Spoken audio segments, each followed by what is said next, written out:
அது ஒரு புகைவண்டி நிலையம். அங்கே ஒருத்தர் காலார நடந்து வந்துக்கிட்டு இருந்தார். அவர் தன்னுடைய வீட்டில் உட்காந்து ரொம்ப நேரம் எழுதுவார். எழுதுகிற நேரம் போக மற்ற நேரங்களில் தம்முடைய சொந்த வயல்களில் வேலை பார்ப்பார். அது முடிஞ்சதும் என்ன பண்ணுவார்னா, பக்கத்தில் இருக்கிற புகைவண்டி நிலையத்துக்கு போவார். அங்கே கொஞ்சம் நேரம் அப்படியே காலார நடந்து வருவார். இது அவருடைய அன்றாட வழக்கம். அன்னைக்கு அது மாதிரி தான் அவர் நடந்து வந்துக்கிட்டு இருக்கிறார். அந்த சமயத்தில் அங்கே நடைமேடையில் ஒரு அம்மையார் நின்றுட்டு இருக்கிறாங்க. இவரை கண்டதும் கையை தட்டி கூப்பிட்டாங்க. இங்கே கொஞ்சம் வர முடியுமா அப்படின்னாங்க. இவர் போனார். என்னங்கன்னு விசாரித்தார். அந்த அம்மையார் விவரம் சொன்னார். ஐயா, நானும் என்னுடைய வீட்டுக்காரரும் இங்கே வந்தோம். அதுவும் நிற்கிதே, அந்த ரயிலில் ஏறி ஊருக்கு போகணும். என்னுடைய வீட்டுக்காரர் அதுவும் அந்த உணவு விடுதிக்கு போயிருக்கார், இன்னும் வரல. அவர் வர்றதுக்குள்ளே ரயில் புறப்பட்டுரும் போல இருக்கு. நீங்கள் ஓடி போய் அவரை அழைச்சிக்கிட்டு வர முடியுமா அப்படின்னு கேட்டாங்க. சரின்னார் இவர். உடனே அந்த அம்மா தன்னுடைய கணவர் எப்படி இருப்பார் அப்படிங்கிற அடையாளங்களை கொஞ்சம் சொல்லி அனுப்புனாங்க. போய் தேடிட்டு இருக்க வேண்டாமேங்கிறதுக்காக. பார்க்குறதுக்கு இப்படி இருப்பார், இந்த மாதிரி ஆடை அணிஞ்சிருப்பார் அப்படின்னு விவரமாக சொன்னாங்க. அதை இவர் கவனமாக கேட்டுக்கிட்டார். நீங்கள் போய் அழைச்சிட்டு வாங்க, வந்த உடனே உங்களுக்கு உண்டான கூலியையும் கையோடு கொடுத்து விட்றேன் அப்படின்னாங்க அந்த அம்மா. இவர் போனார். அந்த அம்மா சொன்ன அடையாளங்களை வச்சு அவர் வீட்டுக்காரரை கையோடு கூட்டிகிட்டு வந்துட்டார். கொண்டுட்டு வந்து அந்த அம்மா கிட்ட ஒப்படைச்சார். உடனே அவரும் ஏற்கனவே சொன்ன பிரகாரம் அவருக்கான கூலி பணத்தையும் கொடுத்தாங்க. அவரும் எதுவும் மறுப்பு சொல்லாமல் அதை வாங்கிக்கிட்டார். வாங்கிக்கிட்டு திரும்பினார். அந்த சமயத்தில் எதிரில் வந்த ஒருத்தர் அவர் அடையாளம் கண்டுபிடிச்சிக்கிட்டார். அவங்க ரெண்டு பேரும் பேசிக்கிறது இவங்க காதில் விழுந்தது. அப்போ தான் இவங்களுக்கு அது புரிஞ்சுது. இவங்கக்கிட்ட கூலி வாங்கினவர் யாருன்னா, அவர் தான் பேரறிஞர் லியோ டால்ஸ்டாய் அப்படிங்கிறது புரிஞ்சுது அவங்க ரெண்டு பேரும் பேசிக்கிறத வச்சு. ரஷ்ய நாட்டின் மிகப்பெரிய ஞானி லியோ டால்ஸ்டாய், சோவியத் நாட்டின் ஈடு இணையற்ற இலக்கிய மேதை. இது தெரிஞ்ச உடனே அந்த அம்மா அவர்கிட்ட ஓடினாங்க. ஐயா, உங்களுக்காக நான் கூலி கொடுத்தேன், நான் பெரிய தவறு பண்ணிவிட்டேன் அப்படின்னு சொல்லி வருத்தப்பட்டாங்க. பரவாயில்ல, ஆனால் நீங்கள் எனக்கு கொடுத்த கூலி பணத்தை நான் திருப்பி கொடுக்க மாட்டேன். ஏன் தெரியுமா? அது நான் உழைச்சி பெற்ற தொகை அப்படின்னார். யாருக்குமே அதிக மகிழ்ச்சியை தரக்கூடிய பணம் எதுன்னு கேட்டால் அது அவங்க உழைப்புக்கு ஊதியமாக கிடைக்கிற பணம் தான். நம்ம ஆட்கள் சில பேருக்கு உழைக்காமல் கிடைக்கிற தீய வழியில் வருகிற பணம் கூட மகிழ்ச்சியை கொடுக்கும். ஒரு பெரிய தொழிற்சாலை, அதோட முதலாளி கடுமையான ஒரு கட்டுப்பாடு விதிச்சிருந்தார். அது என்ன கட்டுப்பாடுன்னா, இந்த தொழிற்சாலைக்கு உள்ள யாரும் சிகரெட்டு பிடிக்கக்கூடாது அப்படிங்கிறது தான். ஒரு நாள் இந்த முதலாளி தன்னுடைய தொழிற்சாலையை சுற்றி பார்த்துக்கிட்டு வரார். அப்போது ஒரு இளைஞன் உள்ள சிகரெட்டு பிடிச்சிக்கிட்டு இருந்தான். அதை பார்த்து விடுறார். அவ்வளவுதான், அவருக்கு கோபம் வந்துட்டுது. உடனே உதவியாளரை கூப்பிட்டார். அதோ பாரு, அந்த சிகரெட்டு பிடிச்சிக்கிட்டு இருக்கிறானே, அவன் கணக்கை முடித்து வெளியில் அனுப்பி வச்சிரு அப்படின்னு உத்தரவு போட்டார். அது பிரகாரம் உடனே அவனை அழைச்சிட்டு போய் கணக்கு பார்த்து சம்பள பாக்கி, அப்புறம் உதவித்தொகை எல்லாத்தையும் மொத்தமாக கையில் கொடுத்து வெளியில் அனுப்பி வச்சுட்டாங்க. அவன் பணத்தோடு வெளியில் வந்தான். ஏதோ யோசனை பண்ணபடியே நின்றுக்கிட்டு இருந்தான். அவன், என்னப்பா யோசிக்கிற அப்படின்னாரு எதிரில் வந்தவர். இவன் சொன்னான், ஒன்றும் இல்லை, என்னோட நண்பன் ஒருத்தனை பார்க்கறதுக்காக உள்ளே போனேன். பேர் என்னன்னு கேட்டுவிட்டு ஒரு 50,000 ரூபா பணத்தையும் கொடுத்து வெளியில் அனுப்பி வச்சுட்டாங்க. அதுதான் ஏன்னு புரியல, யோசனை பண்ணிகிட்டு இருக்கிறேன் அப்படின்னு நானா இவன். அதனால் நாம் உழைச்சி சம்பாதிக்கிற பணம் தான் உயர்வு, சும்மா வர்ற பணம்லாம் மகிழ்ச்சியை தராது அப்படிங்கிறத புரிஞ்சுக்கணும். அப்பேற்பட்ட ஞானி ரஷ்ய மேதை அவர் பாருங்கள், அந்த பணத்தை வாங்கின பணத்தை திருப்பி கொடுக்க மாட்டேன்னு விட்டார். ஏன்னா அது உழைத்து பெற்ற தொகை, அதை நான் கொடுக்க மாட்டேன்னார். அதனால் நமக்கு செல்வம் சேர்க்கறது பெருசு இல்லை, அந்த சேருகிற செல்வம் நமக்கு மகிழ்ச்சியை கொடுக்கணும். அதுக்கு என்ன வழின்னா, நாம் உழைத்து சம்பாதிக்கணும் அப்படிங்கிறத அதிலிருந்து புரிஞ்சிக்க வேண்டியது ரொம்ப அவசியம். அதனால் உழைப்போம் உயர்வோம், இதுதான் வெற்றியின் ரகசியம்.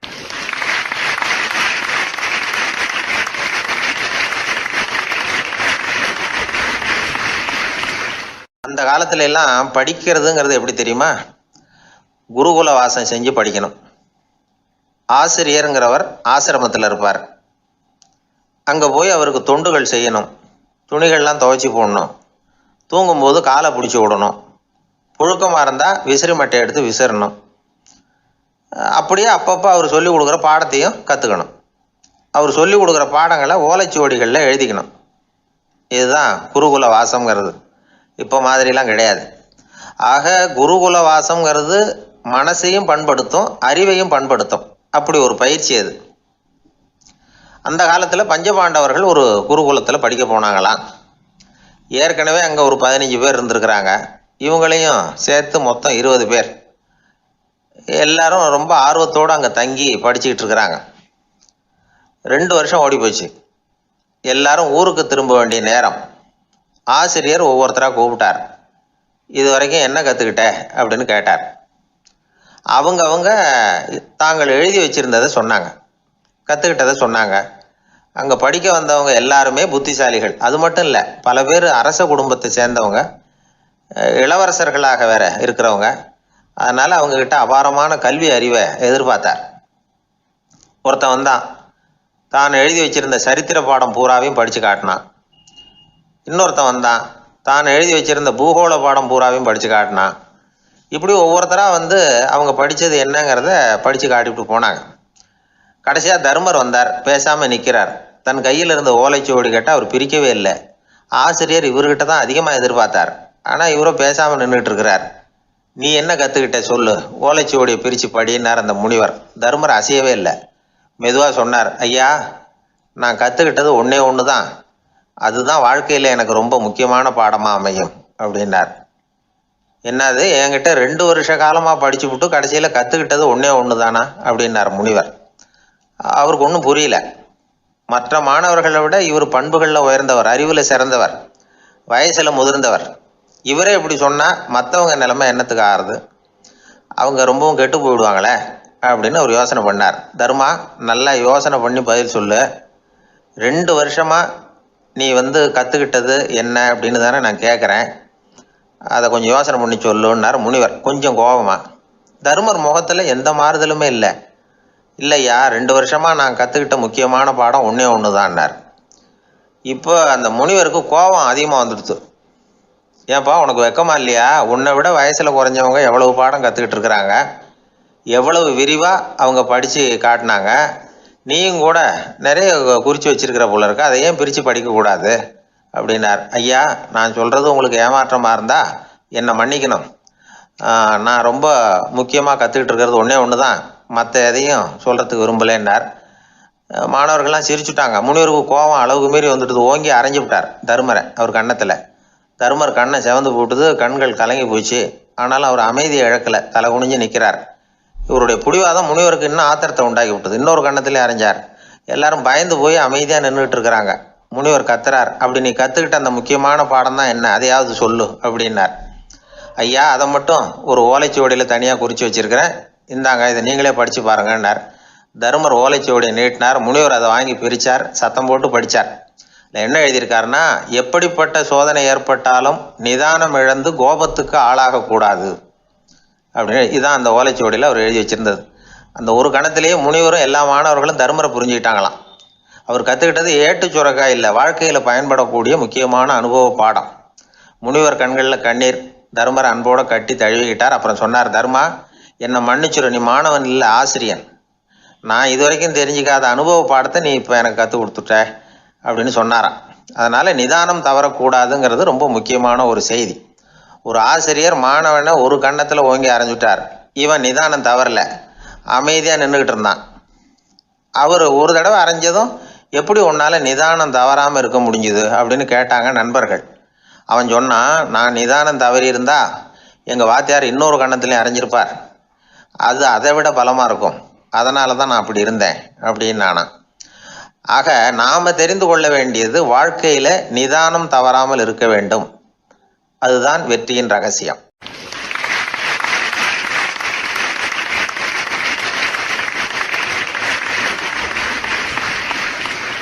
ஒரு ஆள் அசையாமல் கிடக்கிறார். அவர் இருக்காரா போயிட்டாராங்கிறத எப்படி முடிவு பண்ணுறோம்? அவர் மூக்குக்கு முன்னாடி புறங்கையை வச்சு பார்க்குறோம், மூச்சு வருதா இல்லையா அப்படிங்கிறத கண்டுபிடிக்கிறதுக்காக. மூச்சுங்கிறது அவ்வளவு முக்கியமான ஒரு விஷயம். சுவாசம் இல்லைன்னா எதுவுமே இல்லை. நம்ம பூமி இருக்க அது கூட சுவாசிக்குதுங்கிறத சோவியத் விஞ்ஞானிகள் கண்டுபிடிச்சிருக்கிறாங்க. பூமிக்கு மேலே இருக்கிற மண் அடுக்கில் காற்றில் உள்ள ஆக்சிஜன் ஆக்சிகரணம் அடையுது அப்படின்னு தான் இது வரைக்கும் எல்லாரும் நம்பிக்கிட்டு இருந்தாங்க. ஆனால் இப்போ என்ன கண்டுபிடிச்சிருக்கிறாங்கன்னா, அந்த ஆக்சிஜன் பூமிக்குள்ளே 1 கிலோமீட்டர் ஆழம் வரைக்கும் ஊடுருவி போகுதான். பூமிக்குள்ளே 2 பக்கமும் பல கிலோமீட்டர் வரைக்கும் பரவுதான். பூமிக்குள்ளே இருக்கிற நீர்நிலை அடுக்குகள் தான் நுரையீரல் செய்கிற வேலையை செய்யுதான்.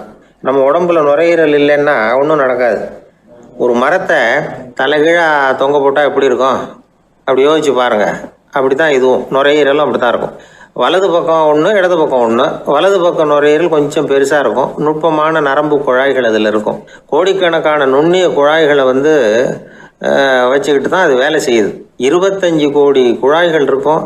அதை அப்படியே முழுசாக பிரித்து பரப்புனா ஒரு டென்னிஸ் கோர்ட்டில் பாதி பரப்பளவு இருக்குமா. நுரையீரல் நிறம் கருஞ்சிவப்பு தான். புகை அதிகமாக உள்ளே போச்சுன்னா அது கருப்பாயிடுது. காற்றுல உள்ள பிராணவாயுவை இது இழுத்து எடுத்துக்கிட்டு ரத்தத்தை சுத்தப்படுத்துகிற முக்கியமான வேலையை இது செய்யுது. அசுத்த காற்றை வெளியில் அனுப்பி வச்சுருது. ஒருத்தர் வேகமாக ஓடி வர்றார், அவருக்கு மூச்சு இறைக்கும். பயங்கரமாக எதையாவது பார்த்து விடுறார், உடனே மூர்ச்சி ஆகிடுவார். இது மாதிரி சமயங்களில் வேறு எந்த தூண்டுதலும் இல்லாமல் நுரையீரல் தானாகவே இயங்கும். இப்படி ஒரு அவசியம் ஏற்படுறப்போ இயக்கத்தை தூண்டி விடுற முக்கியமான இணைப்பு மூளைக்கு கீழே முதுகு எலும்புக்கு மேற்பகுதியில் இருக்குது. அது உடனே சுவாசத்துக்கு அவசர உதவியை கொடுக்குது. இப்போ ஒருத்தர் பேசாமல் உட்காந்துருக்கார். இந்த சமயத்தில் அவருக்கு 1 பங்கு காற்று தேவைப்படுதுன்னு வச்சுக்கோங்க. அவர் எழுந்திரிச்சு நடக்கும் பொழுது 1.5 மடங்கு தேவைப்படும். ஓடினார்னா 3 மடங்கு தேவைப்படும். படுத்துருக்கிறப்ப 1/2 மடங்கு தான் தேவைப்படும். இதுக்கு நிமிஷத்துக்கு 16 தடவை மூச்சு விட்டாகணும். இப்படி சாதாரணமாக உள்ளே இழுக்கிற காற்று கொஞ்சம்தான் இருந்தாலும் இது மாதிரி 8 மடங்கு காற்றை உள்ளே இழுத்து வச்சுக்கிற சாமர்த்தியம் நுரையீரலுக்கு இருக்குதான். தண்ணி, நுண்கிருமிகள், ரசாயன பொருள் இப்படி எது உள்ளே போனாலும் நுரையீரல் சமாளிச்சுக்கும். 30 வருஷமாக விடாத புகை பிடிக்கிறவர் தொடர்ந்து உள்ளே அனுப்பி வைக்கிற புகையை கூட சமாளிக்குதுன்னா பார்த்துங்களேன். உள்ளே போகிற புகை நுட்பமான சுவாச முடிச்சுகளை அழிச்சு விடுது. கறி புகை அது மேலே படிஞ்சு உபயோகம் இல்லாமல் பண்ணிவிடுது. ஆனாலும் தேவைக்கு அதிகமாக 8 மடங்கு கூடுதலாக சுவாச முடிச்சுகள் நம்ம உடம்புக்குள்ளே இருக்கிறதுனால சமாளிக்க முடியுது. சமாளிக்க முடியலன்னா சில சமயம் மூச்சு திணறும். அதை ஒரு எச்சரிக்கையாக எடுத்துக்கிட்டு புகை பிடிக்கிற பழக்கத்தை விட்டுடணும். அதுதான் நல்லது. ஆனால் அப்படி யார் விடுறது? இணை பிரியாத 2 நண்பர்கள் இருந்தாங்களாம். 2 பேரும் விடாமல் சிகரெட்டு குடிக்கிறவங்க. அதில் ஒருத்தன் செத்து போட்டான். இன்னொருத்தன் அதுக்கப்புறம் 2 சிகரெட்டாக குடிக்க ஆரம்பித்தானா. ஏன் இப்படி பண்ணுறேன்னு கேட்டிருக்காங்க. நான் 1 சிகரெட்டு தான் குடிக்கிறேன். செத்து போன என்னுடைய ஃப்ரெண்டு இருக்கானே, செத்து போனவன், அவனுக்காக இன்னொரு சிகரெட்டு குடிக்கிறேன் அப்படின்னு நானா. இது ரொம்ப ஆபத்து, விட்டுடு அப்படின்னு சொல்லியிருக்காங்க. சரின்னு ஒத்துக்கிட்டான். ஆனால் அதுக்கப்புறமும் 1 சிகரெட் வீதமாக குடிச்சிக்கிட்டே இருந்தான். சிகரெட்டு பழக்கத்தை நீ இன்னும் விடலையான்னு கேட்டாங்களாம். அந்த பழக்கத்தை நான் எப்போவோ விட்டுட்டேன், இப்போ நான் குடிக்கிறது என் ஃப்ரெண்டுக்காக அப்படின்னு நானா. இவங்கெல்லாம் எப்படி திருந்துறது?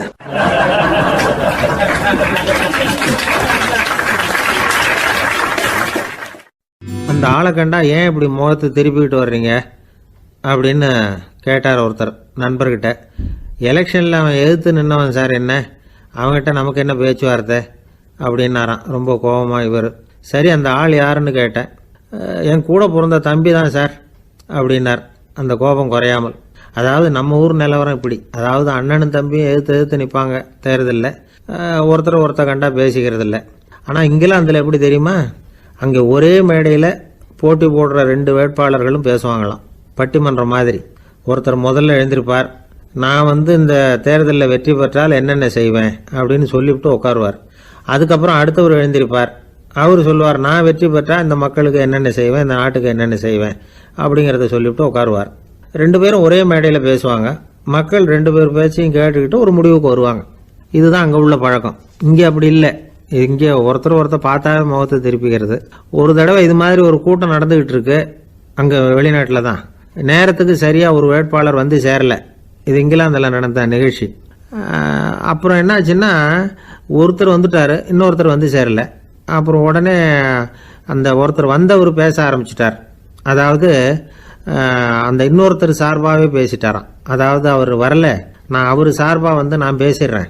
அதாவது அவர் ஜெயிச்சுட்டா அவர் என்னென்ன செய்வார் இந்த நாட்டுக்கு அப்படின்னு சொல்லி அவர் பக்கத்தில் உள்ள நியாயத்தை எடுத்து இவரே சொல்லிட்டாராம். இப்படிலாம் அங்கே நடந்துதான். இது எப்பேற்பட்ட தேர்தல் பண்பாடு பாருங்க.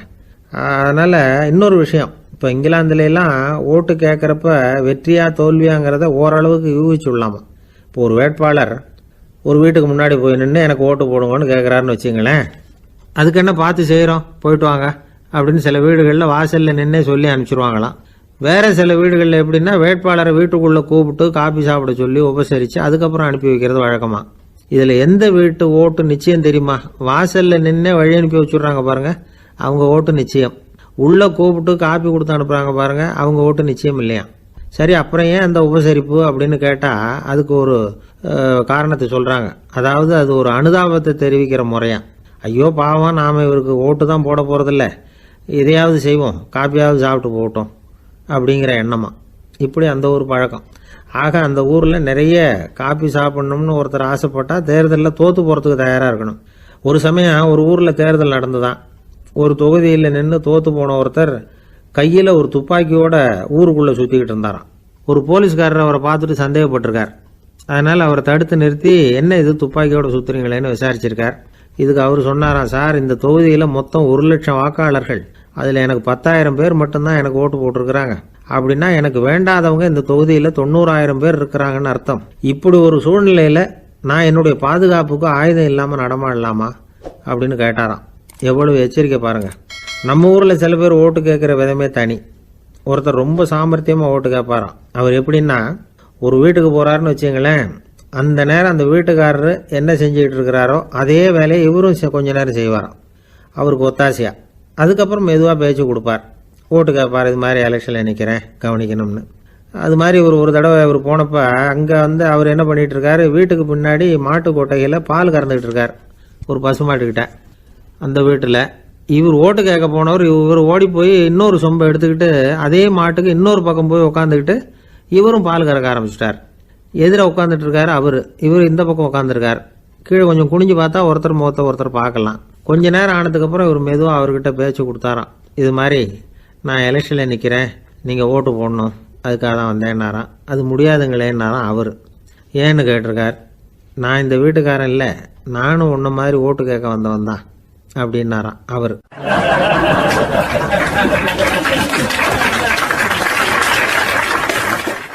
வாய் விட்டு சிரிச்சா நோய் விட்டு போகும் அப்படின்னு சொல்றது உண்டு.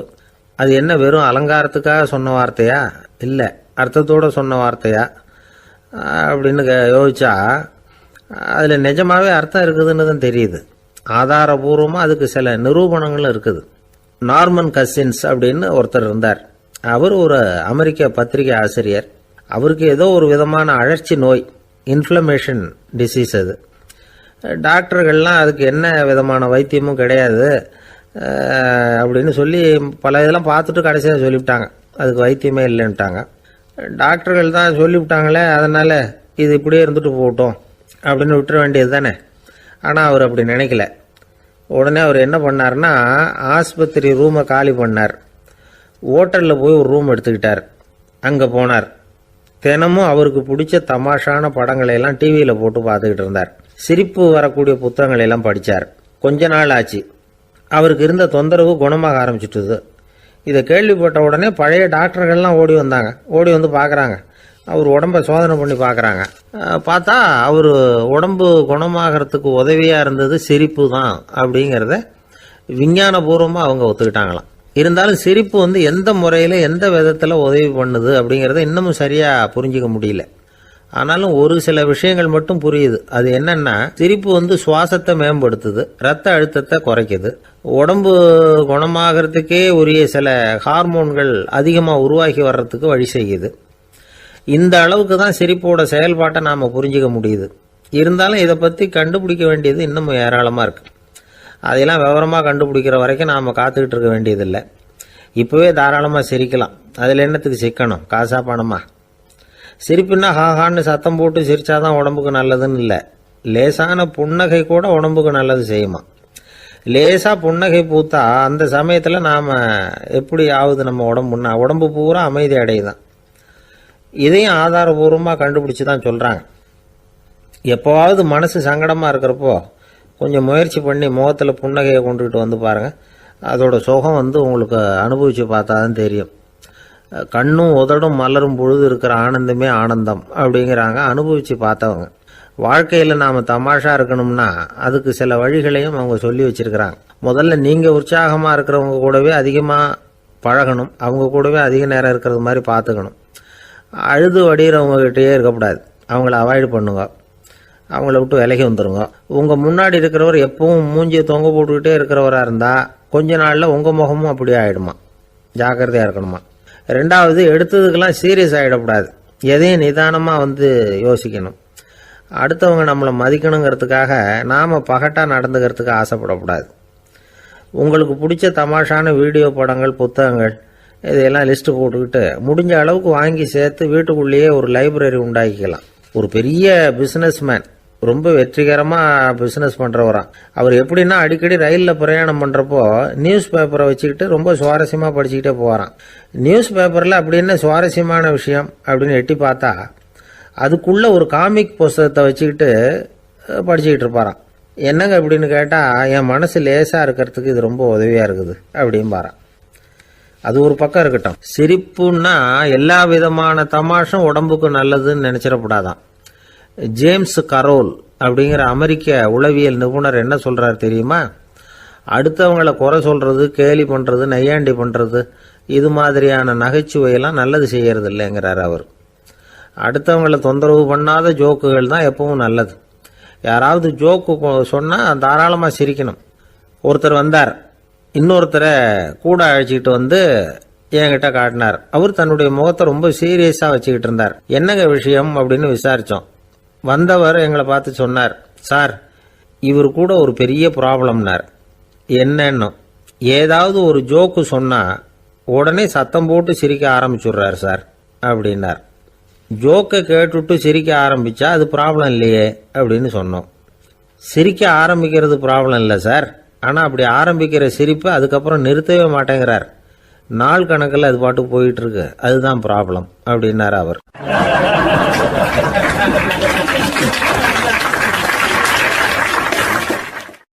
ஒரே ஒரு ஊரில் ஒரு ராஜா இருந்தாராம்.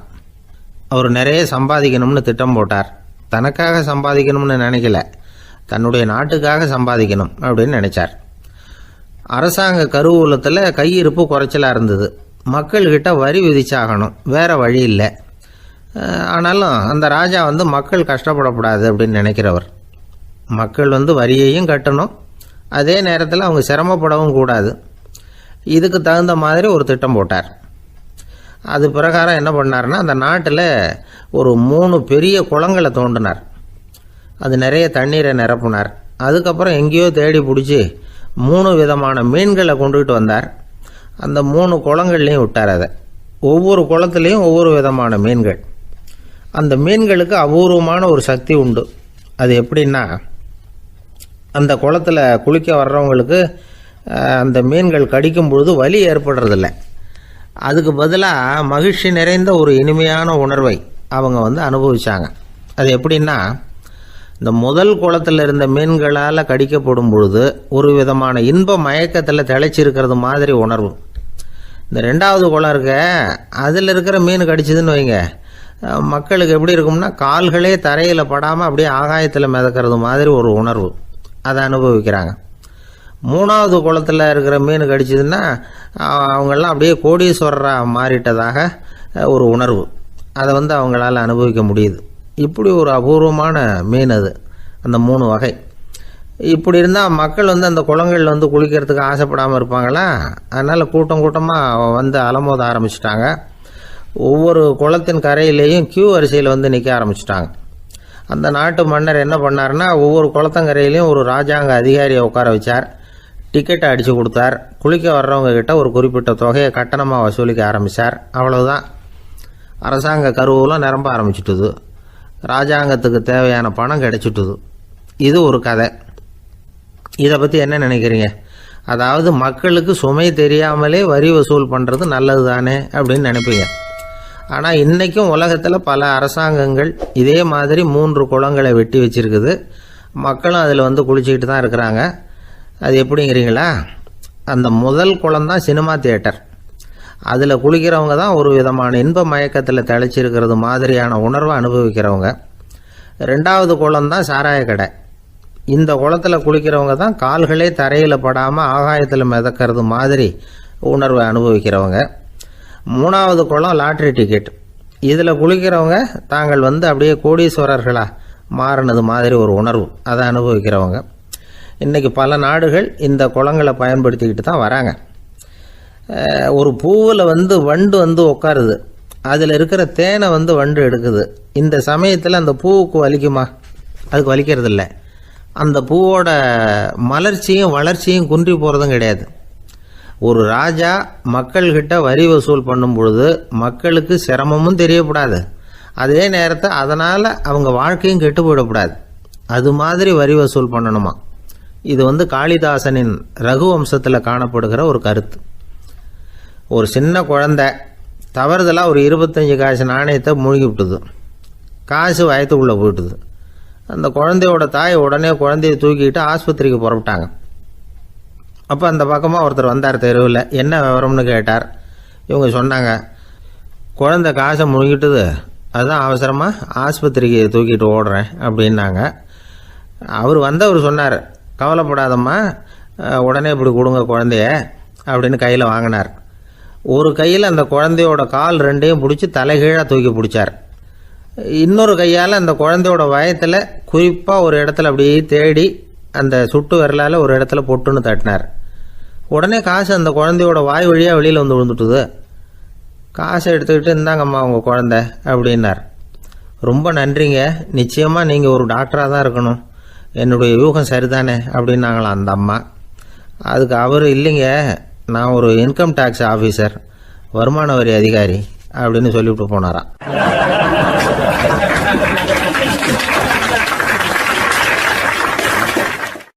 ஒரு ஊரில் ஒரு மன்னர் இருந்தார். அவர் பக்கத்து தேசத்து மேலே படையெடுக்கணும்னு நினச்சிக்கிட்டு இருந்தார். அதையும் தன்னுடைய நாட்டோட சேர்த்துக்கணுங்கிற ஆசை. எப்போ படையெடுக்கலாம்னு யோசிச்சுக்கிட்டு இருந்தார். இப்படி யோசிச்சுக்கிட்டு இருந்த சமயத்தில் ஒரு பெரியவர் அவரை தேடிக்கிட்டு வந்தார். அவர் அடிக்கடி வருவார், அவர்கிட்ட பேசிக்கிட்டு இருப்பார். இப்போவும் அப்படி தான் வந்தார். என்ன மன்னா யோசனைன்னாரு. இவர் தன்னுடைய யோசனையை சொன்னார். இந்த சமயத்தில் மன்னருக்கு தாகம் எடுத்தது, தண்ணி குடிக்கணும் போல இருந்தது. உடனே அங்கே இருந்த ஒரு அரண்மனை பணியாளரை கூப்பிட்டார். போய் கொஞ்சம் தண்ணி கொண்டு வாப்பா அப்படின்னார். அந்த பணியாளர் போனார், ஒரு கோலையில் தண்ணி கொண்டு வந்தார். ராஜா கிட்ட நீட்டினார். ராஜா அதை வாங்கி குடிக்கிறதுக்காக வாய்கிட்ட கொண்டுட்டு போனார். அந்த நேரம் பார்த்து, மன்னா கொஞ்சம் பொறுங்கன்னார் இந்த பெரியவர்.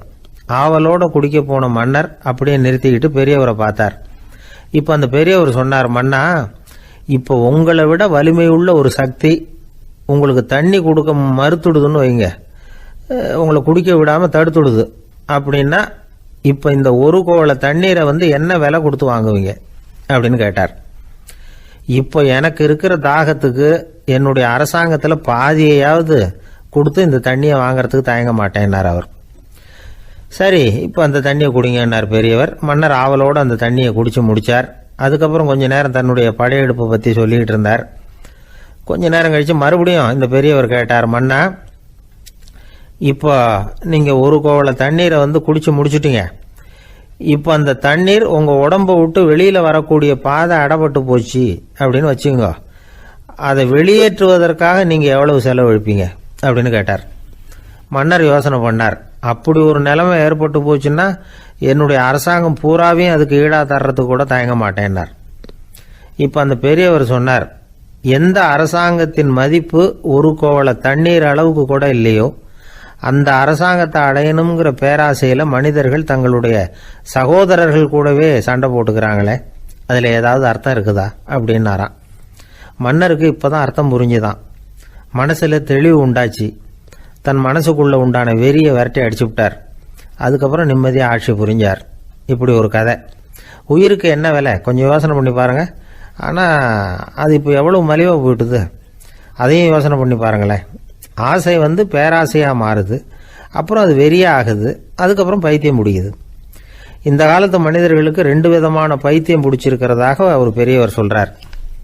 ஒன்று பணம், இன்னொன்று அதிகாரம். இதெல்லாம் எவ்வளவு காலத்துக்கு நீடிக்கும்? ஒரு சர்வாதிகார நாட்டில் 3 பேர் ஜெயிலில் இருட்டு அறையில் பேசிக்கிட்டு இருக்கிறாங்க.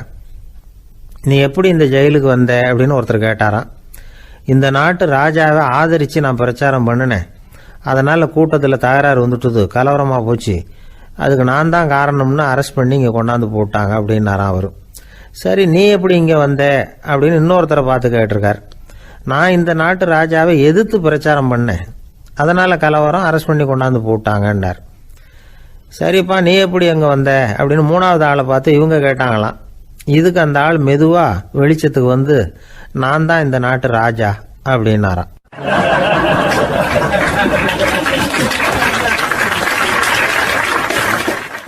ஒரு ஆள் இருந்தார். விலங்குகள் பேரில் அவருக்கு ரொம்பவும் பிரியம். அதனால் தன்னுடைய வீட்டில் ஒரு நாயை வளர்த்தார். அதே மாதிரி கழுதையையும் வளர்த்தார். அந்த கழுதை அவர் வீட்டு கொல்லை பக்கத்தில் நின்றுக்கிட்டு இருக்கும். ஏதாவது பொதி சுமக்கிற வேலை இருந்ததுன்னா அதை கவனிச்சிக்கும். அந்த நாய் வீட்டுக்குள்ளே இருக்கும். நாய்க்கு அந்த வீட்டில் ராஜ உபசாரம் தான். அதுக்கு அந்த வீட்டில் ஏகப்பட்ட மரியாதை. குளிக்கிறதுக்கு தனியாக சோப்பு, 2 வேளையும் பால், பிஸ்கட்டு, மத்தியானம் சாப்பாடு. அதுக்கு ஏதாவது உடம்பு சரியில்லைன்னா உடனே ஆஸ்பத்திரி வைத்தியம். ரொம்ப கொடுத்து வச்ச நாய். அந்த வீட்டு தலைவர் வெளியில் அப்படியே நடைப்பயிற்சி போனால் கூடவே இதுவும் போகும். அவர் மட்டும் தனியாக எங்கேயாவது வெளியில் போயிட்டு வந்தால் வீட்டுக்கு வந்த உடனே அந்த நாய் அவர்கிட்ட ஓடி வரும். அப்படியே எழும்பி முன்னங்கால் 2ஐயும் அவர் தோள் மேலே போட்டுக்கும். அவர் சிரிச்சுக்கிட்டே தலையில் செல்லமாக தட்டுவார். அவர் ஈசி சேரில் சாஞ்சிக்கிட்டு டிவி பார்ப்பார், பேப்பர் படிப்பார். அப்போலாம் அந்த நாய் அவருடைய காலடியில் படுத்துக்கும். அப்போ கூட அவர் தலையை செல்லமாக தடவி கொடுப்பார்.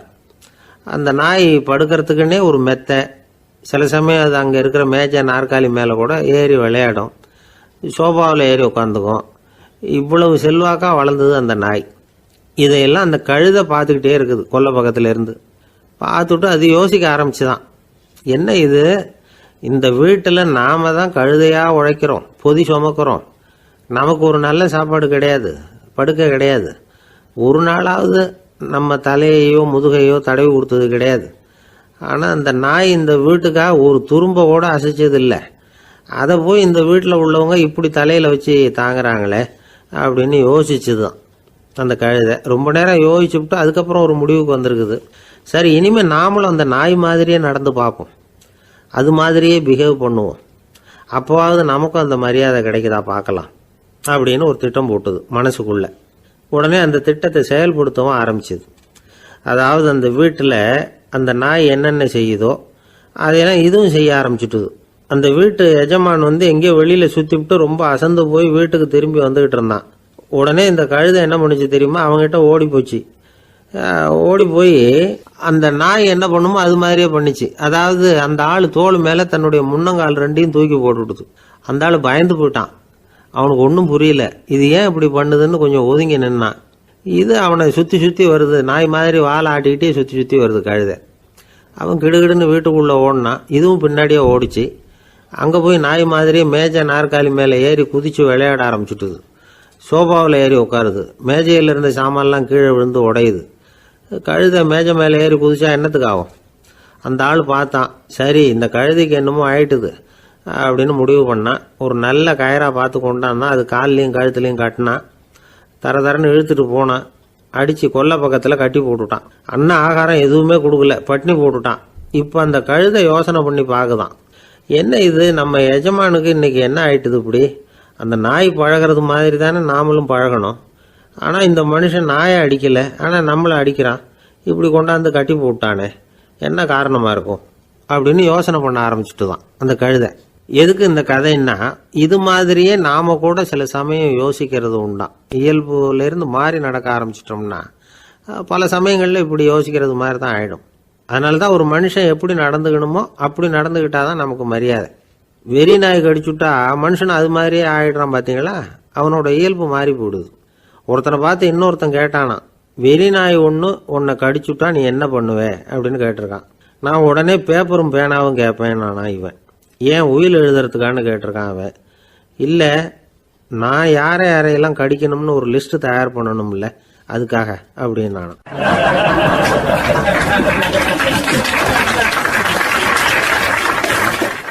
ஒரு நண்பர் ஆனந்தமாக சிகரெட் பிடிச்சிக்கிட்டு இருந்தார். இந்த பழக்கத்தை விட்டுவிடுங்களேன் அப்படின்னு சொல்லி பார்த்தோம். விட்டுடலாம்னு தான் பார்க்குறேன், ஆனால் முடியலையேன்னார். மனசு வச்சா எல்லாம் முடியும் அப்படின்னோம். அவர் கொஞ்ச நேரம் யோசனை பண்ணார். அப்புறம் சொன்னார், சரி சார், இதுதான் நான் பிடிக்கிற கடைசி சிகரெட் அப்படின்னு சொல்லி ரொம்ப அழுத்தமாக புகையை உள்ளுக்கு இழுத்தார். அதுக்கப்புறம் அந்த துண்டு சிகரெட்டை வீசி எறிஞ்சுட்டார். ஒருத்தர் இது மாதிரி தீர்மானம் பண்ணி தன்னுடைய கடைசி சிகரெட்டை தூக்கி எறிஞ்சுட்டார்னா அது ஒரு பெரிய விஷயம்தான். அதுக்கு பிறகு அவர் உடம்புல படிப்படியாக என்னென்ன மாற்றங்கள் நடக்கும் அப்படிங்கிறத பற்றி ஒரு விவர பட்டியலே வெளியிட்டிருக்கிறாங்க. அது என்ன விவரம் தெரியுமா? ஒருத்தர் புகைப்பிடிக்கிற பழக்கத்தை நிறுத்துறாருன்னு வச்சுங்க. அப்படி அவர் நிறுத்தின 20 நிமிடங்களுக்குள்ள உயர் ரத்த அழுத்தம், உடல் வெப்பம், நாடி துடிப்பு இதெல்லாம் சரியான நிலைமைக்கு வந்துடுதான். 8 மணி நேரத்துக்குள்ள இந்த ஸ்மோக்கர்ஸ் பிரீத் அப்படிங்கிற தன்மை மறைஞ்சிருதான். ரத்தத்தில் உள்ள கார்பன் மோனாக்சைடு அளவு குறையுதான், ஆக்சிஜன் அளவு கூடுதான், சரியான அளவுக்கு வந்துடுதான். ஒருத்தர் கடைசி சிகரெட்டை தூக்கி எறிஞ்சுட்டார்னா 24 மணி நேரத்துக்குள்ள மாரடைப்பு ஏற்படுறதுக்கான வாய்ப்பு குறைஞ்சுடுதான். 48 மணி நேரத்துக்குள்ள உணர்வு நரம்புகளின் முனைப்பகுதிகள் மறுபடியும் ஒன்று சேர்ந்துருதான். அதனால நாக்கு சுவை உணர்வு, மூக்கின் முகரும் சக்தி இதெல்லாம் மேம்படுதான், நல்ல நிலைமைக்கு வந்துடுதான். சிகரெட்டை நிறுத்தின 3 நாளுக்குள்ள மூச்சு விடுறது சுலபமாயிடுதான். இப்படி அவங்க பட்டியல் நிறைய சொல்றாங்க. 2 அல்லது 3 மாசத்துக்குள்ள என்ன ஆகும் தெரியுமா? ரத்த ஓட்டம் மேம்படுது, நடக்கிறது சுலபமாயிடுது.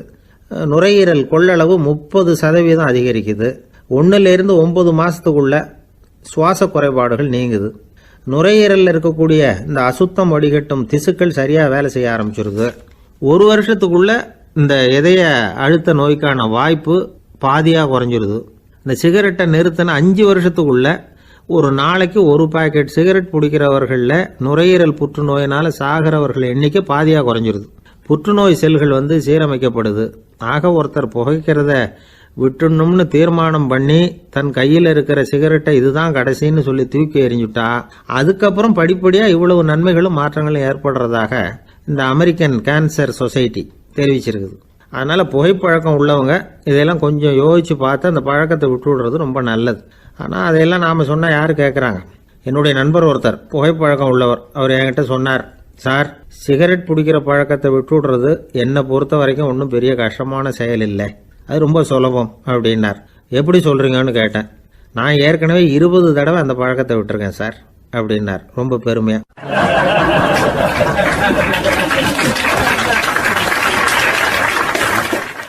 குடும்பத்தில் அப்படிலாம் இருந்து சமாளிக்கிறாங்க. குடும்பத்தில் ஒருத்தர் அனுசரிப்பு தன்மைங்கிறது ரொம்ப அவசியம். கணவன் மனைவின்னா அனுசரித்து போகணும்னு சொல்லுவாங்க. அதாவது ஒரு கணவன் அதுக்காக தான் அந்த காலத்துலலாம் ஒரு வீட்டுக்கு மாப்பிள்ளை தேடுறதுங்கிறது ஒரு பெரிய குடும்பத்தை நிர்வகிக்கிற அளவுக்கு ஒரு கணவனாக வரக்கூடிய எப்படி இருக்கணும் அப்படின்னா, அந்த காலத்தில் புலி வேட்டைக்கு போகணும். ஒரு பொண்ணுக்கு மாப்பிள்ளை தேடுறதுன்னா நம்ம தமிழ் பழக்கம் என்னென்னா, காட்டுக்கு போய் ஒரு புலியை வேட்டையாடிட்டு வரணும். அந்த புலி பல்லு அல்லது நகத்தை கொண்டுட்டு வரணும் அந்த இளைஞன். அதை வீட்டில் கொடுப்பான். அதை தான் கட்டி அதை இதாக கட்டுவாங்க, மாலையாக போடுவாங்க, தாலியாக கட்டுவாங்க. அதாவது வீரம் இருக்கா பையனுக்குன்னு பார்ப்பாங்க. ஒரு பொண்ணு வேணும்னா நீ முதல்ல வீட்டுக்கு பொண்ணு கேட்க போகக்கூடாது, காட்டுக்கு போகணும், போய் புளியை கொண்டு வா, அதுக்கப்புறம் தான் உனக்கு பொண்ணு அப்படின்னு சொல்லுவாங்க. இப்போவெல்லாம் ஏன் போகிறதில்லைன்னா, இப்போலாம் ஒருத்தனை காட்டுக்கு போய் புலிப்பல் கொண்டு வான்னா புலி தான் மாப்பிள்ளையாக வரும். அதனால தான் இப்போ போகிறதில்ல யாரும் காட்டுக்கு. அப்போ பெண்களும் ரொம்ப வீரமாக இருந்தாங்க. பெண்கள் மூலம் அந்த காலத்தில் எப்படின்னா, முறத்தாலேயே புலியை துரத்துவாங்களாம். நம்ம பழைய பாட்டிலெல்லாம் பார்த்துருப்பீங்க, முறத்தால் புலியை விரட்டினாங்கன்னு வரும் பழைய பாட்டு. ஒரு அந்த அளவுக்கு பெண்களுக்கு வீரம். இப்போ கல்யாணம் ஆகி இந்த காலத்தில் ஒரு கணவனை விரட்டிட்டு வந்தாங்களாம் முறத்தை எடுத்துக்கிட்டு. ஒரு மனைவி அவன் பயந்துட்டு வெளில ஓடி வரான், பின்னாடி முறத்தை எடுத்துகிட்டு அந்த அம்மா ஓடி வருது. இவனை தனியாக பிடிச்சி கொண்டு போய், என்னப்பா இந்த மனைவிட்டு இப்படி பயந்து ஓடி வரியே, முறத்தால் துரத்துறா இப்படி வரியே அப்படின்னு தான் அவன் அப்படியே தடுமாறிக்கிட்டு, அதெல்லாம் ஒன்றும் இல்லை, அவன் என்னை புலியாக நினைக்கிறா அப்படின்னு ஒரு பெருமையாக சொல்லிட்டானான். அந்த காலத்தில் புலியை தான் முறத்தால் விரட்டினாங்க, இப்போ புருஷனை விரட்டுறாங்க அப்படின்னு சொல்லி. அப்படி அந்த காலத்தில் கணவனுக்கு ஒரு குடும்பத்தை நிர்வகிக்கிற திறமை இருக்கா, உடல் வலிமை தான் முக்கியம். இப்போ கூட மதுரை பக்கத்தில் ஐயாவுக்கு தெரியும், அந்த இளவட்டக்கல்லுன்னு ஒரு ஊருக்கு ஊர் எல்லையில் கிடக்கும். ஊர் எல்லையில் ஒரு பெரிய கல் கிடக்கும். அந்த ஊருக்கு பொண்ணு கேட்க போகிறவங்க அந்த கல்லை தலைக்கு மேலே தூக்கி காட்டணும், அப்படியே தூக்கி தலைக்கு மேலே வசதி கீழே போடணும். அந்த வலு இருந்தால் தான் நீங்கள் அந்த ஊருக்குள்ளேயே போகலாம், பொண்ணு கேட்குறதுக்கு போகலாம். இல்லைன்னா நீ திரும்பி போக வேண்டியதான். அந்த வலிமை இருக்கா மாப்பிள்ளைன்னு பார்க்குறாங்க. இளவட்டக்கல்லுன்னு பேர். அப்போ என்ன பண்ணாங்கன்னா, ஒரு 1000 வருஷத்துக்கு முன்னாடி அந்த கல்லை தலைக்கு மேலே தூக்கி கீழே போடுவாங்களாம். ஒரு 500 வருஷத்துக்கு முன்னாடி அப்படி கொஞ்சம் தூரம் இடுப்பு அளவுக்கு தூக்கி கீழே போட்டுக்கிட்டு இருந்துருக்குறாங்க. அதுக்கப்புறம் ஒரு 100 வருஷத்துக்கு முன்னாடியெல்லாம் அப்படி முழங்கால் அளவுக்கு அப்படி தூக்கி போட்டால் போகிறோம்னு வச்சுருந்தாங்களாம். இப்போ நான் அந்த ஊருக்கு என் கூட பழனிசாமின்னு ஒருத்தர் இருக்கார். அவர் போய் உனக்கு எப்படிப்பா இந்த ஊரில் கல்யாணம் ஆச்சு அப்படின்னா, இப்போலாம் நாங்கள் தொட்டு கும்பிட்டா போகிறோம், அதை அசைக்கிறது கூட இல்லை. அப்படி ஆகிட்டுது. ஒரு குடும்பத்தை கணவனாக வரப்போகிறவனுக்கான தகுதி அந்த காலத்தில் அப்படி இருந்துதான். அப்படி இப்போ கணவன் தேர்ந்தெடுக்கிறது, குடும்ப தலைவனை தேர்ந்தெடுக்கிறது ஒரு பெரிய காரியம். ஒரு பெரிய செல்வந்தர் போட்டி வச்சாராம். ஒரு நீச்சல் குளம், அதில் யார் வேணாலும் குதித்து அந்த பக்கம் போய் கரையேறலாம். அந்த நீச்சல் குளத்தில் விஷப்பாம்புலாம் கிடக்கு. யார் துணிஞ்சி அந்த விஷப்பாம்பு இருக்கிற குளத்தில் குதித்து அந்த பக்கம் போய் கரையேறானோ அவனுக்கு ஒரு 100 ஏக்கர் நிலம் கொடுப்பேன். அது வேண்டான்னா ஒரு 1000 ஆடு கொடுப்பேன். அதுவும் வேண்டான்னா என் பொண்ணை கொடுப்பேன் அப்படின்னு போட்டி வச்சார். அதான் மாப்பிள்ளையை தேர்ந்தெடுக்கிறதுக்கு அவர் ஒரு வழி, நீச்சல் குளத்தில் குதிச்சு கரையேறணும். இப்போ அந்த ஊரில் இருக்கிற இளைஞர்கள்லாம் பார்க்குறாங்க அந்த குளத்தில் குதிக்கணும்னு. ஆனால் குளத்தில் வெறும் விஷப்பாம்பெலாம் கிடக்கு. இது என்ன பண்ணுறதுன்னு பார்த்தா யாருமே குதிக்கிறதுக்கு தைரியம் வரல. திடீர்னு ஒருத்தன் துணிஞ்சு குதித்தான். படபடன்னு அடிச்சுட்டு போய் அந்த பக்கம் கரையேறிட்டான். கரையேறினோடனே பரவாயில்லையே ஒரு ஆள் வந்துட்டான்னு சொல்லி அவனை அந்த இளைஞனை போய் பிடிச்சிட்டு வந்தாங்க. அந்த பெரியவர் கேட்டார், ஏப்பா இவ்வளவு பெரிய விஷப்பாம்பெல்லாம் கிடக்கிற நீச்சல் குளத்தில் நீ துணிஞ்சு குதித்து கரையேறி இருக்கிற, உனக்கு என்ன 1000 ஏக்கர் நிலம் கொடுத்துறவா, 100 ஏக்கர் நிலம் கொடுக்கவா சொல்கிறபடி அப்படின்னா, வேண்டாம் சார்ன்றான். ஓஹோ அப்படின்னா ஒரு 1000 ஆடு வேணுமா உனக்கு அப்படின்னா, அதுவும் வேண்டாம் சார். ஓ அப்படின்னா என் பொண்ணு வேணுமா அப்படின்னா, அதுவும் வேண்டாம் சாருங்கிறான். அப்புறம் எதுக்குடா குதிச்சுன்ட்டு என்ன உனக்கு என்ன தான் வேணும் அப்படின்னு கேட்டிருக்காரு. என்னை எவன் பிடிச்சி தள்ளி விட்டவன்னு தெரியணும் அப்படின்றான். அதுக்காக அவன் பார்த்துருக்கான். அப்படி இருந்தால் தான் துணிச்சல் வரும் இந்த காலத்தில். எதுக்கு இவ்வளவு சங்கடம்லாம் வச்சாங்கன்னா, ஒரு குடும்பத்துக்கு தலைவராக வர வேண்டிய ஒரு ஆள், கணவனாக இருக்க வேண்டியவனுக்கு துணிச்சல் இருக்கா, தைரியம் இருக்கா அப்படிங்கிறது பார்க்குறதுக்காக இப்படிப்பட்ட தேர்வு முறைகள்லாம் வச்சுருந்தாங்க அந்த காலத்துலலாம். இப்போலாம் கல்யாணம் பண்ணுறது ஆளுக்கு நேரில் பார்க்காமலே கூட கல்யாணம் நடக்குது இன்டர்நெட்டில். இப்போ சர்டிஃபிகேட் கேட்குறாங்க, நோய் நொடி இல்லாமல் இருக்காரா பார், காட்டுக்கெலாம் போக வேண்டாம், நேராக ஆஸ்பத்திரிக்கு போய் ஒரு சர்டிஃபிகேட் வாங்கிட்டு வா, உனக்கு ஒன்றும் வியாதி இல்லைன்னு ப்ரூவ் பண்ணு, அதுக்கப்புறம் பார்த்துக்கலாம், மற்றதை பேசுவோம் அப்படின்னு சொல்லி அப்படி இருக்குது நிலைமை. அதனால் குடும்பத்தில் அந்த கணவனாக இருக்கிற வேண்டியவனுக்கு பொறுப்பு அதிகம். ஏன்னா எல்லாத்தையும் அனுசரித்து போக வேண்டியதாக வந்தான்.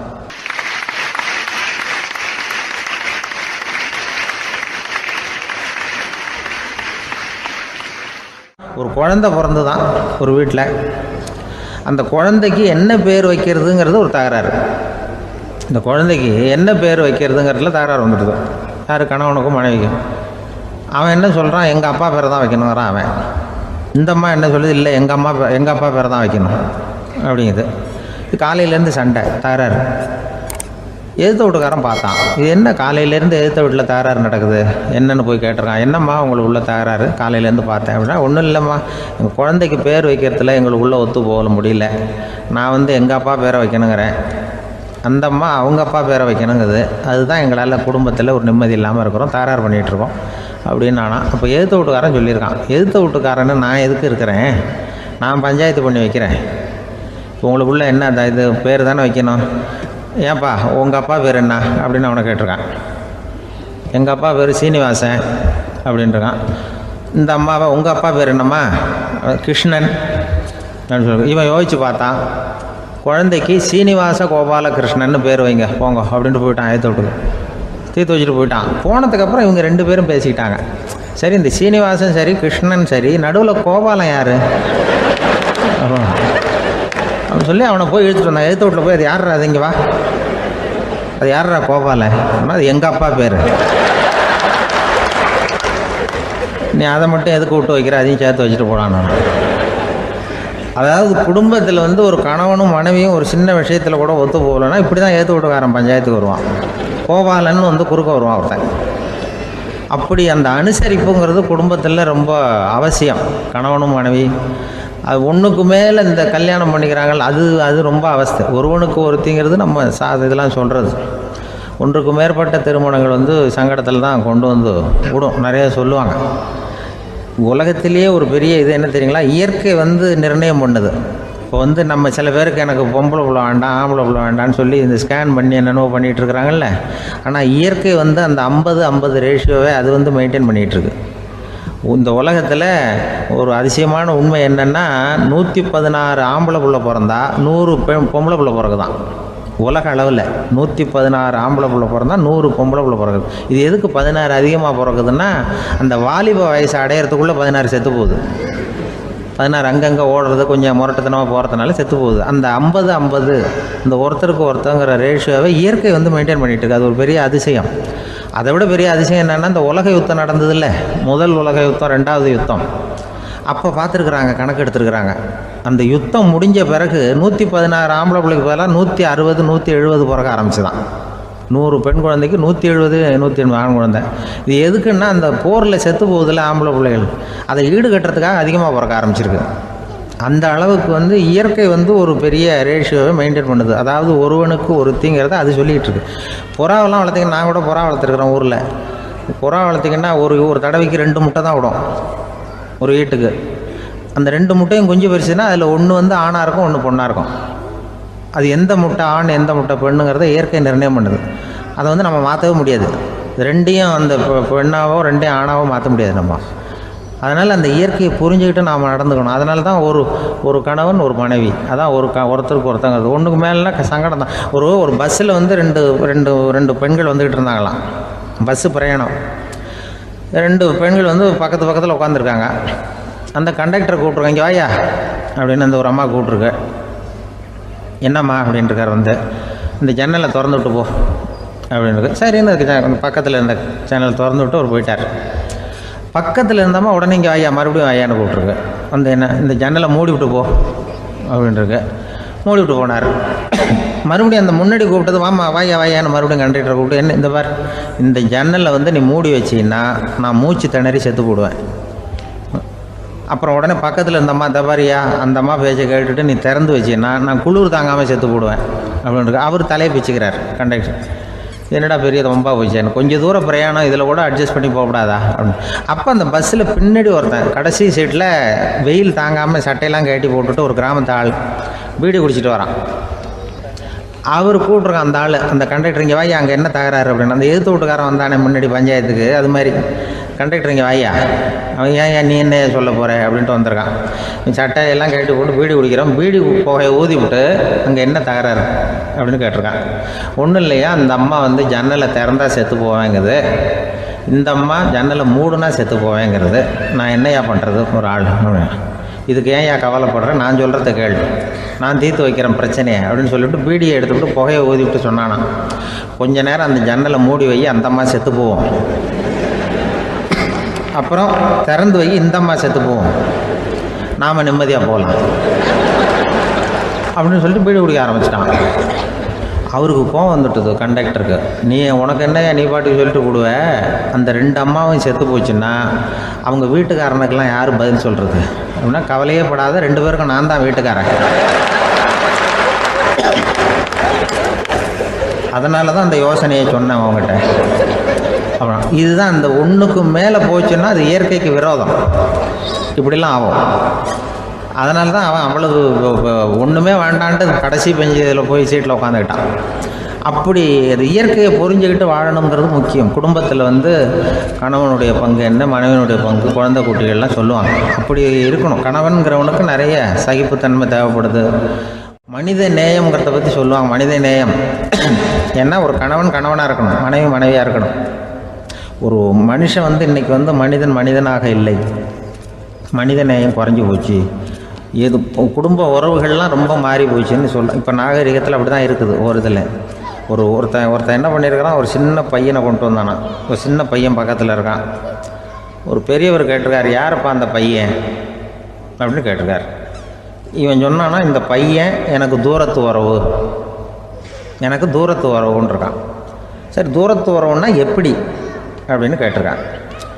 இந்த பையன் எங்கள் அப்பாவுக்கு 8வது புள்ள அப்படின்னானா. கூட பிறந்தவனே அவ்வளோ தூரமாக போயிட்டான், 8வதாக பிறந்தான். அப்படி இருக்குது குடும்ப உறவுகள்ங்கிறது. மனுஷனுக்கு வந்து வேல்யூ விஞ்ஞானம் எப்படி போட்டிருக்குன்னா, ஒரு மனித உடம்பில் இருக்கிற கால்சியத்தை மட்டும் தனியாக எடுத்தால் ஒரு சின்ன ரூமுக்கு வெள்ளை அடிக்கலாமா. ஒரு மனுஷ உடம்புல இருக்கிற பாஸ்பரஸை மட்டும் தனியாக எடுத்தால் ஒரு 40 நெருப்புக்குச்சி தயார் பண்ணலாம். ஒரு மனுஷ உடம்புல இருக்கிற இந்த கொழுப்பு சத்தை மட்டும் தனியாக எடுத்தால் ஒரு 7 சோப்பு கட்டி தயார் பண்ணலாம். அதுமாதிரி ஒரு மனுஷ உடம்புல இருக்கிற இரும்பு சத்தை மட்டும் தனியாக எடுத்தால் ஒரு 2 அங்குல ஆணி 2 செய்யலாம். இவ்வளவுக்கும் விலை போட்டால் 42 ரூபா 50 காசு. இதுதான் மனுஷனுக்கு விஞ்ஞானம் போட்டிருக்கிற விலை. அது எப்போ அது ஒசரும்னா அவன் மனுஷனாக இருக்கிற வரைக்கும் இருக்கிறப்ப. அதுவும் செத்து போனால் அதுவும் கிடையாது, செத்து போனால் அதுவும் குறைஞ்சிரும். மிருகங்களுக்கெல்லாம் அப்படி இல்லை, செத்ததுக்கு அப்புறம் விலை கூடும். அங்கெல்லாம் எல்லா ஊர்லேயும் பார்த்திங்கன்னா உயிர் கோழி 50 ரூபா, உரிச்ச கோழி 60 ரூபான்னு போட்டிருக்கோம். செத்ததுக்கு அப்புறம் 10 ரூபா அதிகம். மனுஷனை வந்து நீ உயிர் மனுஷன் 42 ரூபா 50 காசு, செத்ததுக்கு அப்புறம் 52 ரூபான்னா நீயே வச்சுக்கிடாது, எனக்கு எது கண்டு போடும். அவன் வந்து எப்போ அவனுக்கு வேல்யூ கூடும்னா மனிதனாக வாழும்பொழுது தான் வேல்யூ கூடும். குடும்பத்தில் வந்து அந்த பாசத்தோடு வாழணும்னு கடவுள்கிட்ட கேட்டு சொன்னாங்களே, அதுதான். இந்த சமூகங்கிறதும் ஒரு பெரிய குடும்பம்தான். அதனால தான் இந்த நாட்டுக்குள்ள பெருமையை எல்லாரும் ஒற்றுமையாக இருந்தால் எதையும் சாதிக்கலாம்ங்கிறது தான் இந்த நாட்டுக்குள்ள பெருமை. அப்படி நிரூபித்தோம். அதனால் சமூகங்கிறதும் ஒரு குடும்பம் மாதிரி இருக்கிறது தான் பெருசு. இப்போ சில இதெல்லாம் இப்போ ஜாதி மத வேறுபாடெல்லாம் வந்து நம்முடைய முன்னேற்றத்தை வந்து தடுக்கும். விலங்குகள் வந்து நம்மளோட மேலானது. அதான் ஒரு ஊரில் ஒரு சிவன் கோயில் இருந்து தான். சிவன் கோயிலில் அந்த புறாவெல்லாம் வளர்ந்துக்கிட்டு இருந்திருக்கு. அந்த மாடத்தில், சிவன் கோயில் மாடத்தில் புறாவெல்லாம் குடியிருந்துருக்கு. உடனே அதுக்கு கும்பாபிஷேகம் பண்ணுறதுக்காக ஊரில் திட்டம் போட்டாங்க. சிவன் கோயிலுக்கு வெள்ளடிக்க ஆரம்பித்தாங்க. வர்ணம் பூச ஆரம்பித்ததும் அதுக்கு சாரம் கட்டுவாங்கள்ல, இந்த குச்சியெல்லாம் வச்சு சாரம் கட்டுவாங்க. உடனே இந்த புறாவெல்லாம் என்ன பண்ணிச்சான், இனிமேல் நம்ம இங்கே வெள்ளை அடிக்கிறாங்க, கும்பாபிஷேகம் வருது, நம்ம இங்கே குடியிருக்க முடியாது, எதிர்த்தாப்புல எங்கே போகலான்னு பார்த்துருக்கு. இந்த உயரம் கோபுரத்தில் இருந்த புறாவெல்லாம் எதிர்த்தாப்புல ஒரு மாதா கோயில் இருந்திருக்கு, சர்ச்சு. அங்கே சில மாடங்களில் புறாவெல்லாம் இருக்குது, சில மாடம் இருக்குது. உடனே நம்மளாம் அங்கே போடும் கொஞ்சம் காலத்துக்குன்னு எல்லாம் புறப்பட்டு இந்த மாதா கோயிலுக்கு போயிடுது. அங்கே போனால் அங்கே இருக்கிற புறாவோடு சேர்ந்து இதுவும் குடியிருந்துகிட்ருக்கு. கொஞ்ச நாள் என்னாச்சு, அங்கே கிறிஸ்மஸ் வந்துவிட்டுது. கிறிஸ்மஸ் வந்ததும் சரி இங்கேயும் வெள்ளடிக்க ஆரம்பிக்கிறாங்க. நம்ம மறுபடியும் எங்கடா போகிறதுன்னு பார்த்தா அங்கே இருக்கிற புறாவோட சேர்ந்து இதுவும் சேர்ந்து நேராக ஒரு பள்ளிவாசல் இருந்தது. எதுக்கு அங்கே இருக்கிற மாடத்தில் போய் அங்கே குடியேறிட்டுது எல்லாம். அங்கே போனால் அங்கே ரமலான் மாதம் வந்து ரம்ஜானுக்காக அதையும் புதுப்பிக்க ஆரம்பித்தாங்க. இது என்ன பண்ணுறதுன்னு சொல்லி இந்த 3 செட்டு புறாவும் சேர்ந்து என்ன பண்ணிச்சு, எங்கே போகலான்னு பார்த்தா மறுபடியும் அதுக்குள்ளே இந்த சிவன் கோயிலில் கும்பாபிஷேகம் முடிஞ்சு போச்சான். முடிஞ்சிருக்கு, அங்கே போடுவோம் எல்லாருன்னு சொல்லி எல்லா புறாவும் அந்த சிவன் கோயிலுக்கு வந்துட்டுது. அங்கே போய் மாடத்தில் குடியிருந்துட்டுது. அப்போ திடீர்னு ஒரு நாள் பார்த்தா ஒரே கலவரம் பூமியில் எல்லாம் ஒருத்தன் அருவாளை தூக்கிட்டு நிற்கிறான், குச்சி எடுத்து ஒருத்தனை சுட்டுக்கிறான். ஒரே கலவரம், சத்தம், ஒரே மத கலவரம் வந்துட்டுது ஊரில். அப்போது புறாவெல்லாம் மாடத்தில் இருந்துக்கிட்டு ஒரு குஞ்சு புறா அவங்க அம்மாட்ட கேட்டு தான், இது என்ன இந்த மனுஷனுக்கு என்ன ஆச்சு, இந்த மனுஷனுக்கு என்ன ஆச்சு, அவன் கத்தியை தூக்கிட்டு நிற்கிறானே அப்படின்னு கேட்டு தான். ஒரு குஞ்சு புறா அவங்க அம்மாட்ட கேட்டு தான், அம்மா புறா. இப்போ அம்மா அந்த புறா சொல்லித்தான், மனுஷனுக்கு இப்போ மதம் பிடிச்சிருக்கு, அதான் கத்தியை தூக்கிட்டு நிற்கிறான் அப்படின்ருக்கு. இப்போ நமக்கெல்லாம் பிடிக்கலையே அப்படின்னு தான். அப்போ அந்த புறா சொல்லித்தான், அந்த பாருமா, நாம் வந்து இந்த சிவன் கோயிலில் இருந்தாலும் நமக்கு புறான்னு தான் பேர், இந்த மாதா கோயிலுக்கு போனாலும் நமக்கு புறான்னு தான் பேர், பள்ளிவாசலுக்கு போனாலும் நமக்கு புறான்னு தான் பேர். அந்த மனுஷன் அப்படி இல்லை. அவன் இங்கே இருக்கிற வரைக்கும் இந்துன்னு சொல்லுவான், அங்கே மாதா கோயில் இருந்தான்னா கிறிஸ்தவன்னு சொல்லுவான், பள்ளிவாசலில் இருந்தான்னா முஸ்லீம்னு சொல்லுவான். அப்போ குஞ்சு புறா அது என்ன இப்படி பண்ணுறாங்க மனுஷங்க, இப்போ அவங்கள விட நம்ம வசதி போல் இருக்க, நம்ம தேவலாம் போல் இருக்க அப்படின்னு தான் அந்த குஞ்சு புறா. அப்போ அந்த தாய் புறா சொல்லித்தான், உண்மைதான், அதனால தான் நம்ம மேலான இடத்துல இருக்கிறோம், அவன் கீழே நிற்கிறான் என்னமோ அப்படின்னு சொல்லித்தான். இதுதான் அந்த குடும்பம்ங்கிறது, சமுதாயம்ங்கிறது ஒரு பெரிய குடும்பம். அது இந்த புறாக்கிட்டேருந்து மனுஷன் கற்றுக்க வேண்டியிருக்கு. அப்படி இருக்குது இன்றைக்கி மனுஷனுடைய நிலைமை. அதை வந்து புரிஞ்சுக்கணும். அப்படி தான் ஒவ்வொரு இதுலேயும் நாம் வந்து நடந்து கொள்ள வேண்டியிருக்குது. மிருகங்கள்டேருந்து கற்றுக்கிற வாய்ப்பெல்லாம் இருக்குது. அப்படி சொல்லுவாங்க. இதில் ஒரு பெரிய நீதிபதி இருந்தார் சென்னையில், உண்மையாக நடந்தது. சென்னையில் ரொம்ப காலத்துக்கு முன்னாடி காந்தி இருந்த காலத்தில் சென்னையில் ஒரு நீதிபதி, அவர் ஒரு நாள் கோர்ட்லாம் விட்டு ரொம்ப கஷ்டப்பட்டு ராத்திரி சும்மா போய் உடனே வீட்டுக்கு வரல, கோர்ட்டினுடைய நடவடிக்கை முடிஞ்சு வீட்டுக்கு வராமல் போய் எங்கெங்கேயோ போய் சுற்றிவிட்டு அந்த நண்பர்களோடு அப்படி உல்லாசமாக அப்படி கொண்டாடி விட்டு ராத்திரிக்கு வந்திருக்கிறாரு வீட்டுக்கு 1 மணிக்கு. அப்போ அந்த வயசான அம்மா வாசல்லையே காத்துக்கிட்டு இருக்கு. உள்ளே போச்சு நீதிபதி இன்னும் வந்து சேரலேன்னு வாசல்லையே நின்றுக்கிட்டு இருந்துதான். அப்போ அது வந்த உடனே பலார்னு அரைஞ்சி விட்டாங்களாம் அந்த அம்மா. ஏன்டா அவ்வளோ தூரம் எங்கே போனேன், என்ன தான் நீதிபதியாக இருந்தாலும் அவங்களுக்கு உள்ள தானே, பலான்னு அரைஞ்சிவிட்டாங்க. உடனே அவர் கலங்கி போய் அழுதாராம். மறுநாள் கேட்டிருக்காங்க அந்த பக்கத்தில் இருந்தவங்க, ஏன் நீ வந்து பெரிய நீதிபதி, பெரிய பதவியில் இருக்க, அதனால் உன்னை உங்கள் அம்மா அடிச்சிட்டாங்கன்னு அழுதியா அப்படின்னு கேட்டாங்களாம். அப்போ அவர் சொன்னாராம் நீதிபதி, இல்லை நான் வந்து இது மாதிரி எங்கள் அம்மாக்கிட்ட அடிக்கடி அடி வாங்குவேன், எப்போதும் அவங்க அடிக்கிற அடி பலமாக விழும், இப்போ அவங்க அடித்தது எனக்கு வலிக்கவே இல்லை, அந்த அளவுக்கு அவங்களுக்கு வயசாகிட்டுதே, பலம் குறைஞ்சிட்டுதேன்னு நினச்சி அழுதேன் அப்படின்னு இருக்காராம். அதுதான் புள்ள அம்மா பேரில் உள்ள பாசங்கிறது. இதே போல் நான் சொன்னது மாதிரி முன்னாடி இவர் ஒரு இறைநேச செல்வர் ஒருத்தர் இருந்தார். ஒரு அம்மா வந்து எனக்கு அப்பா தண்ணி கொடுப்பா அப்படின்ட்டு படுக்கையில் இருந்த அம்மா, இவர் ஏதோ படிச்சுக்கிட்டு இருந்தவர், ஒரு சின்ன இளைஞர் உடனே ஓடி போய் ஒரு குவளையில் தண்ணி எடுத்துகிட்டு போய் அம்மாவுக்கு முன்னாடி நிற்கிறார். முன்ன அந்த அம்மா அதுக்குள்ளே தூங்கி போச்சு. இவர் அந்த தண்ணியை வச்சுக்கிட்டு அவர் பாட்டு நிற்கிறார். விடிஞ்சு போச்சு. விடிகிற சமயத்தில் அந்த அம்மா முடிச்சு பார்க்குது, பையன் தண்ணியோட கையில் வச்சுட்டு நிற்கிறார். ஏம்மா என்னப்பா நீ ராத்திரி பூரா தண்ணியோடு நின்றுட்டு இருக்கிறியா எனக்கா அப்படின்னு. அப்பா அவர் சொன்னாராம், ஆமாம்மா ராத்திரி தண்ணி தாகமாக இருக்குன்னு கேட்டிங்க, உடனே தண்ணி கொண்டு வந்துட்டேன். ஓடி வந்து பார்க்கும்பொழுது நீங்கள் தூங்கிக்கிட்டு இருந்தீங்க. தூங்கிட்டு இருக்கும்பொழுது உங்களை எழுப்ப வேண்டாம், தூக்கத்தை கெடுக்க வேண்டாம்னு நான் நினச்சேன், அதனால் எழுப்பலை. தூக்கம் முழிக்கிற சமயத்தில் உடனே தாகமாக இருக்கும், தண்ணி குடிக்கணும்னு ஆசைப்படுவீங்க, அதனால் தண்ணியை பக்கத்துலேயே வச்சுட்டு நிற்கிறேன் அப்படின்னு அந்த இளைஞர் சொன்னாராம். அப்படியே கட்டி பிடிச்சிட்டு நீ பிற்காலத்தில் பெரிய அறிஞராக வருவேன்னு சொல்லி அந்த அம்மா வரணும்னு சொல்லி இறைவனை வேண்டாங்களாம். அவர் தான் இஸ்லாமிய மார்க்கத்தில், தீன் மார்க்கத்தில் பெரிய ஆளானது. அதாவது ஷர்புதீன் யாஹ்யான்னு ஒருத்தர், அவர் பெரிய இஸ்லாமிய பேரறிஞராக வந்தார். இப்படி அம்மா பேரில் பாசமாக உள்ளவங்கள்லாம் இருந்தாங்க நிறையா. அப்படி அந்த குடும்பத்தில் வந்து அந்த பாசம் நேசம் எவ்வளவு இருக்கோ அவ்வளவுக்கு அவர்கள் உயர்வார்கள்ங்கிறது தான் நம்முடைய பெரிய இதெல்லாம் பெரியவங்கள்லாம் சொல்லியிருக்கிறது அதுதான். அதனால தான் அந்த கணவனுடைய பங்கு என்ன, மனைவியினுடைய பங்கு என்ன, பிள்ளைகளுடைய பங்கு என்னங்கிறத பற்றி ரொம்ப விவரமாக சொல்கிறதுக்காக தான் அதை பற்றி நாம் சிந்திக்க வேண்டிய நேரம் இதுங்கிறதுனால தான். கணவனுக்கு வந்து இது வந்துடக்கூடாது, அதாவது கோபம் வரக்கூடாது, நிதானம் வேணும் அப்படின்லாம் சொல்லுவாங்க. நிதானம், கணவன் வந்து கோபப்படக்கூடாதுமா. அதுக்கு நாங்கள் மனுஷனுக்கு சினம் தவிர்த்தல்னு பயிற்சியெல்லாம் கொடுக்குறாங்க. இப்போது மனுஷன் கோபப்படாமல் இருக்கணும், போகணும் வரணும், அதுக்கு சொல்லுவோம் நாங்கள். சும்மா கதை ரூபமாக சொல்கிறது. அங்கே வேதாத்திரி மகரிஷின்னு இருக்கார், அவர் இதில் வந்து சினம் தவிர்த்தல்னு பயிற்சியை கொடுப்பாங்க. குடும்ப தலைவர்கள் பெரியவங்கள்லாம் வந்து அந்த பயிற்சியை எடுத்துக்கணும். என்ன கூப்பிட்டாங்க ஒரு தரம், சினம் தவிர்த்தல்னு ஒரு பயிற்சி கொடுக்குறோம், அதில் நீ வந்து பேசுன்னாங்க.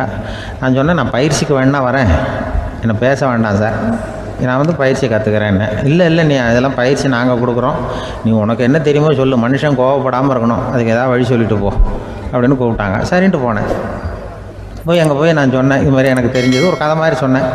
மீனம்பாக்கம் ஏர்போர்ட், அங்கே ஜப்பானுக்கு போக வேண்டிய ஒரு பிரயாணி லக்கேஜோடு நிற்கிறார் நிறையா.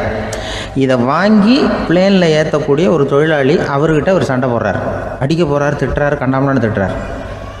அவர் இதை ஒருத்தர் பார்த்துக்கிட்டே இருக்கார். அந்த சினம் தவிர்த்தல் பயிற்சி கொடுக்குற பேராசிரியர் ஒருத்தர் பார்த்துக்கிட்டே இருக்கார். இது எப்படி இவன் இந்த ஆள் அவ்வளவு கோபமாக அடிக்க போகிறான், திட்டுறான் அந்த பெரிய மனுஷன், இவர் பதிலுக்கு அவர் திட்டவே இல்லையே. அந்த தொழிலாளி சிரிச்சுக்கிட்டே சரி சார் அப்படின்னுட்டே இருக்கான். இவர் லக்கேஜை வாங்கி பிளேனில் ஏற்றுற தொழிலாளி இவன் கண்ணாவன அடிக்க போகிறான், திட்டுறான், முகம் செவந்து போச்சு. இவருக்கு என்ன ஆச்சரியம்னா, இந்த ஆள் இவ்வளவு கோவப்படுறான், அதை வாங்கி அந்த தொழிலாளி கொஞ்சம் கூட முகத்தில் கோபமே படலையே, சிரித்த முகத்தோடு இருக்கானே, இவன் வந்து நமக்கு பயிற்சி வகுப்பு எடுக்கலாம் போல இருக்க அப்படின்னு இவர் நினச்சிட்டார். ரொம்ப நேரம் அவர் கத்திக்கிட்டு இருந்தார். சரி சார்ன்ட்டு அதை வாங்கிட்டு அவர் போயிட்டார். போனதுக்கப்புறம் அவர் இந்த ஆள் அப்புறம் பிளேன் வந்தது, ஏறி அவர் போயிட்டார், ஜப்பானுக்கு போயிட்டார். அதுக்கப்புறம் இந்த சினம் தவிர்த்தல் பேராசிரியர் ஓடி போய் அந்த தொழிலாளியை பிடிச்சி கொண்டு வந்தார். இந்த பாருப்பா, நான் வந்து காலையிலேருந்து பார்த்துக்கிட்டு இருக்கேன், அந்த ஆள் உன்னை அடிக்க வந்தான், திட்ட வந்தான், இவ்வளவு கோவப்படுறான், உனக்கு பதிலுக்கு நீ கோவமே படலையே, உனக்கு கோவமே வராதா, அது எப்படி நீ சினம் தவிர்க்கிறது, எப்படி உனக்கு கோவமே வரலையா அப்படின்னு கேட்டிருக்கார். அப்போ அந்த தொழிலாளி சொன்னாரா, அப்படி இல்லை சார், மனுஷன்னு பிறந்தால் கோவம் படாமல் இருக்க முடியாது, எல்லாருக்கும் கோவம் வரும், அது அவங்கவுங்க வழியில் டீல் பண்ணுவாங்க, நான் அதை என் வழியில் டீல் பண்ணேன், அவ்வளோதான். அப்போ அவர் திட்டும் பொழுது உனக்கு கோபம் வந்தது தானே? வந்தது சார். அப்போ அது எப்படி டீல் பண்ணேன்னு கேட்டிருக்காரு. அப்போ இவன் சொன்னான், நான் ஒன்றும் இல்லை சார், அந்த பிரயாணி வந்து இப்போ ஜப்பானுக்கு போயிட்டுருக்கார், அவர் லக்கேஜெலாம் அமெரிக்கா போயிட்டுருக்கு,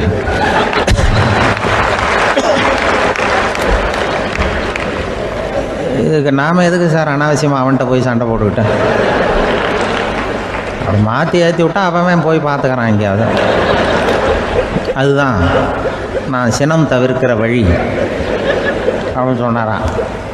உடனே இதை தான் எனக்கு தெரிஞ்சது கோபம் வராமல் இருக்கிறதுன்னு அங்கே பேசினேன் அந்த கூட்டத்தில். அதுக்கப்புறம் இன்ன வரைக்கும் அவங்க கூப்பிடுறதே இல்லை என்ன.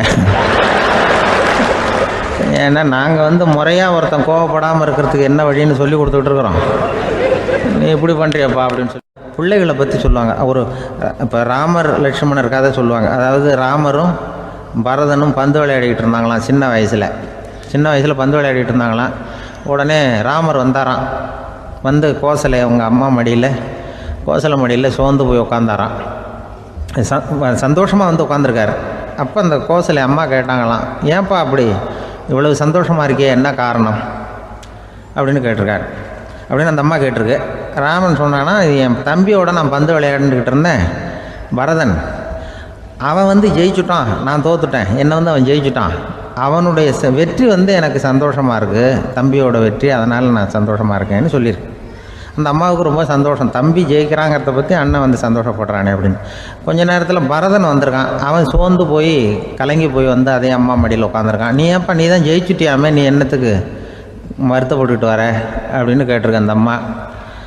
அப்போ பரதன் சொன்னானா, நான் ஜெயிக்கணுங்கிறதுக்காக அண்ணன் விட்டு கொடுத்தாரு, தோத்துட்டாரு, அதனால் எனக்கு வருத்தமாக இருக்குது.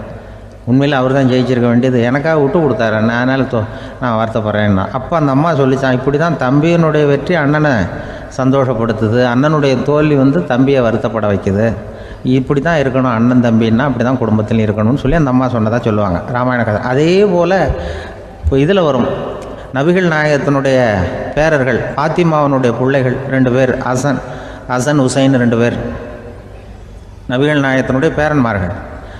அன்னை பாத்திமாவனுடைய குழந்தைகள். ஹசனும் ஹுசைனும் பேசிக்கிறதே இல்லையா கொஞ்ச நாள்.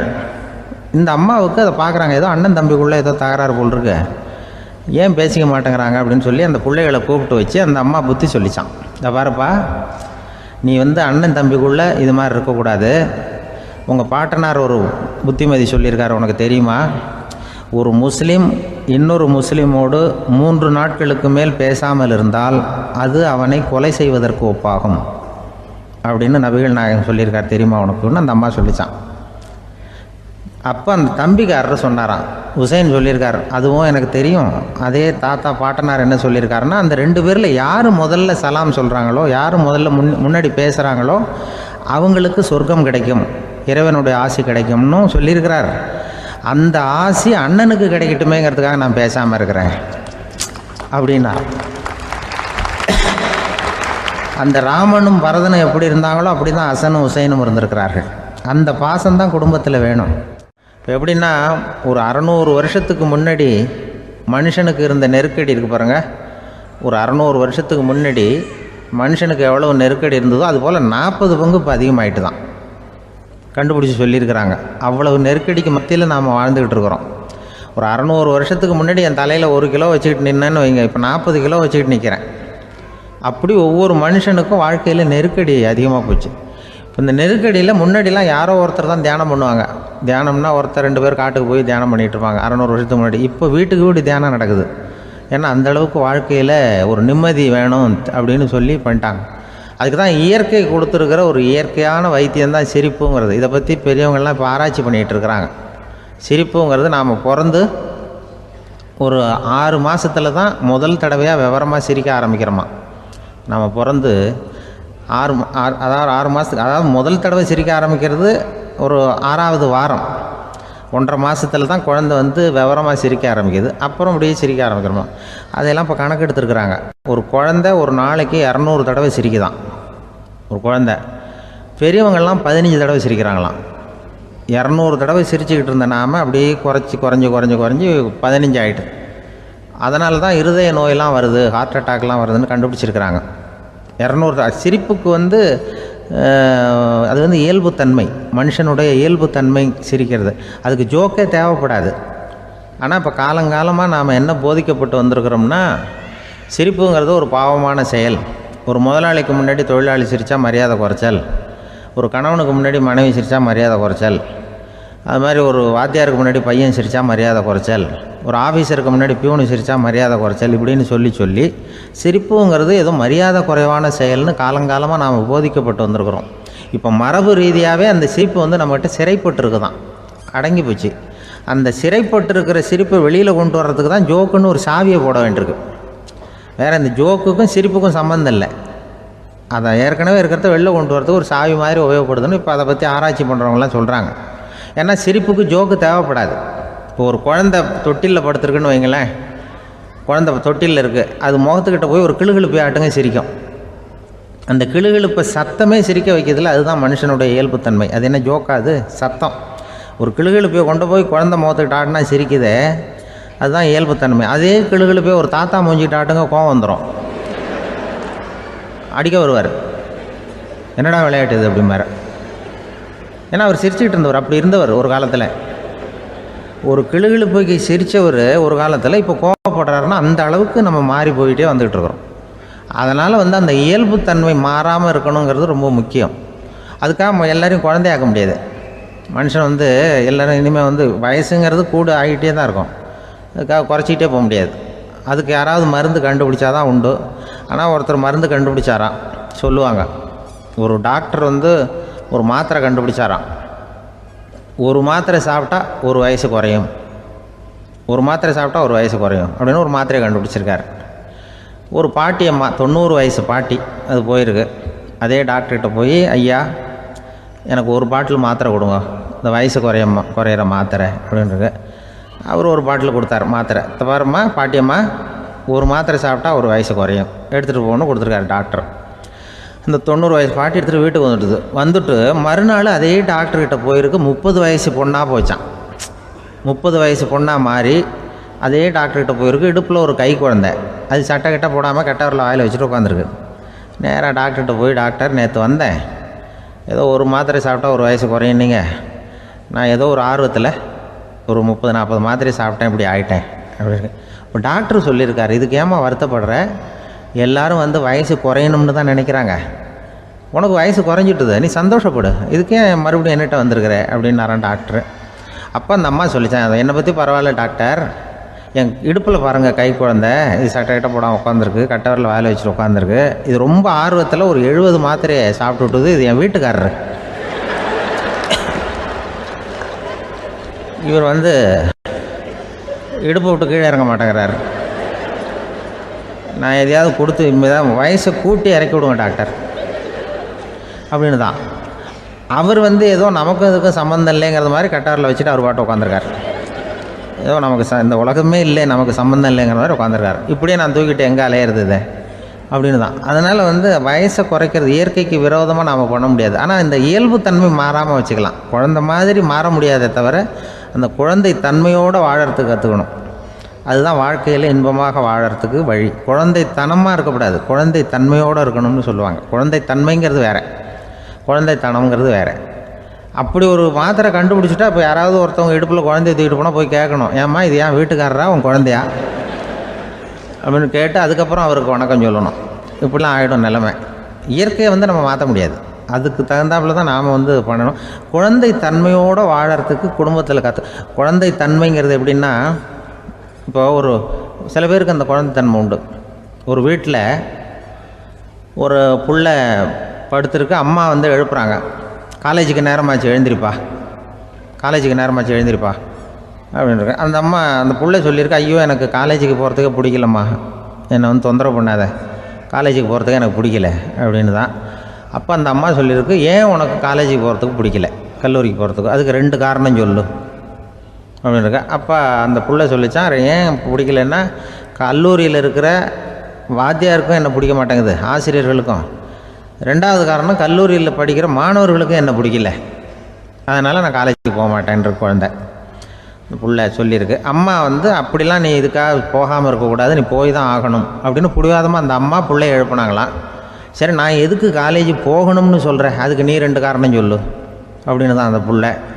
அப்போ அந்த அம்மா சொன்னாங்களாம், நீ ஏன் காலேஜுக்கு போகணும்னா, முதல் காரணம் உனக்கு வயசு 52, 2வது காரணம் நீ தான் பிரின்ஸிபால் அப்படின்னு தான். என்ன இருந்தாலும் அவங்க அம்மாவுக்கு அது புள்ள தானே, அதுதான் குழந்தைத்தன்மைங்கிறது.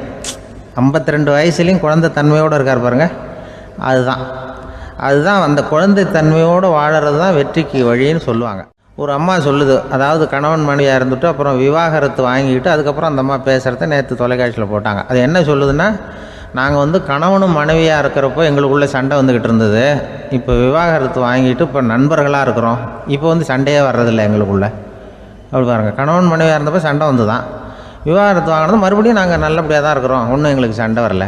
அப்படி இருக்குது இப்போ காலம் போய்கிட்டு இருக்கு. நேற்று அப்படி ஒரு இது என் கூட வேலை பார்க்குறப்போ ஒரு அம்மா இருந்தாங்க.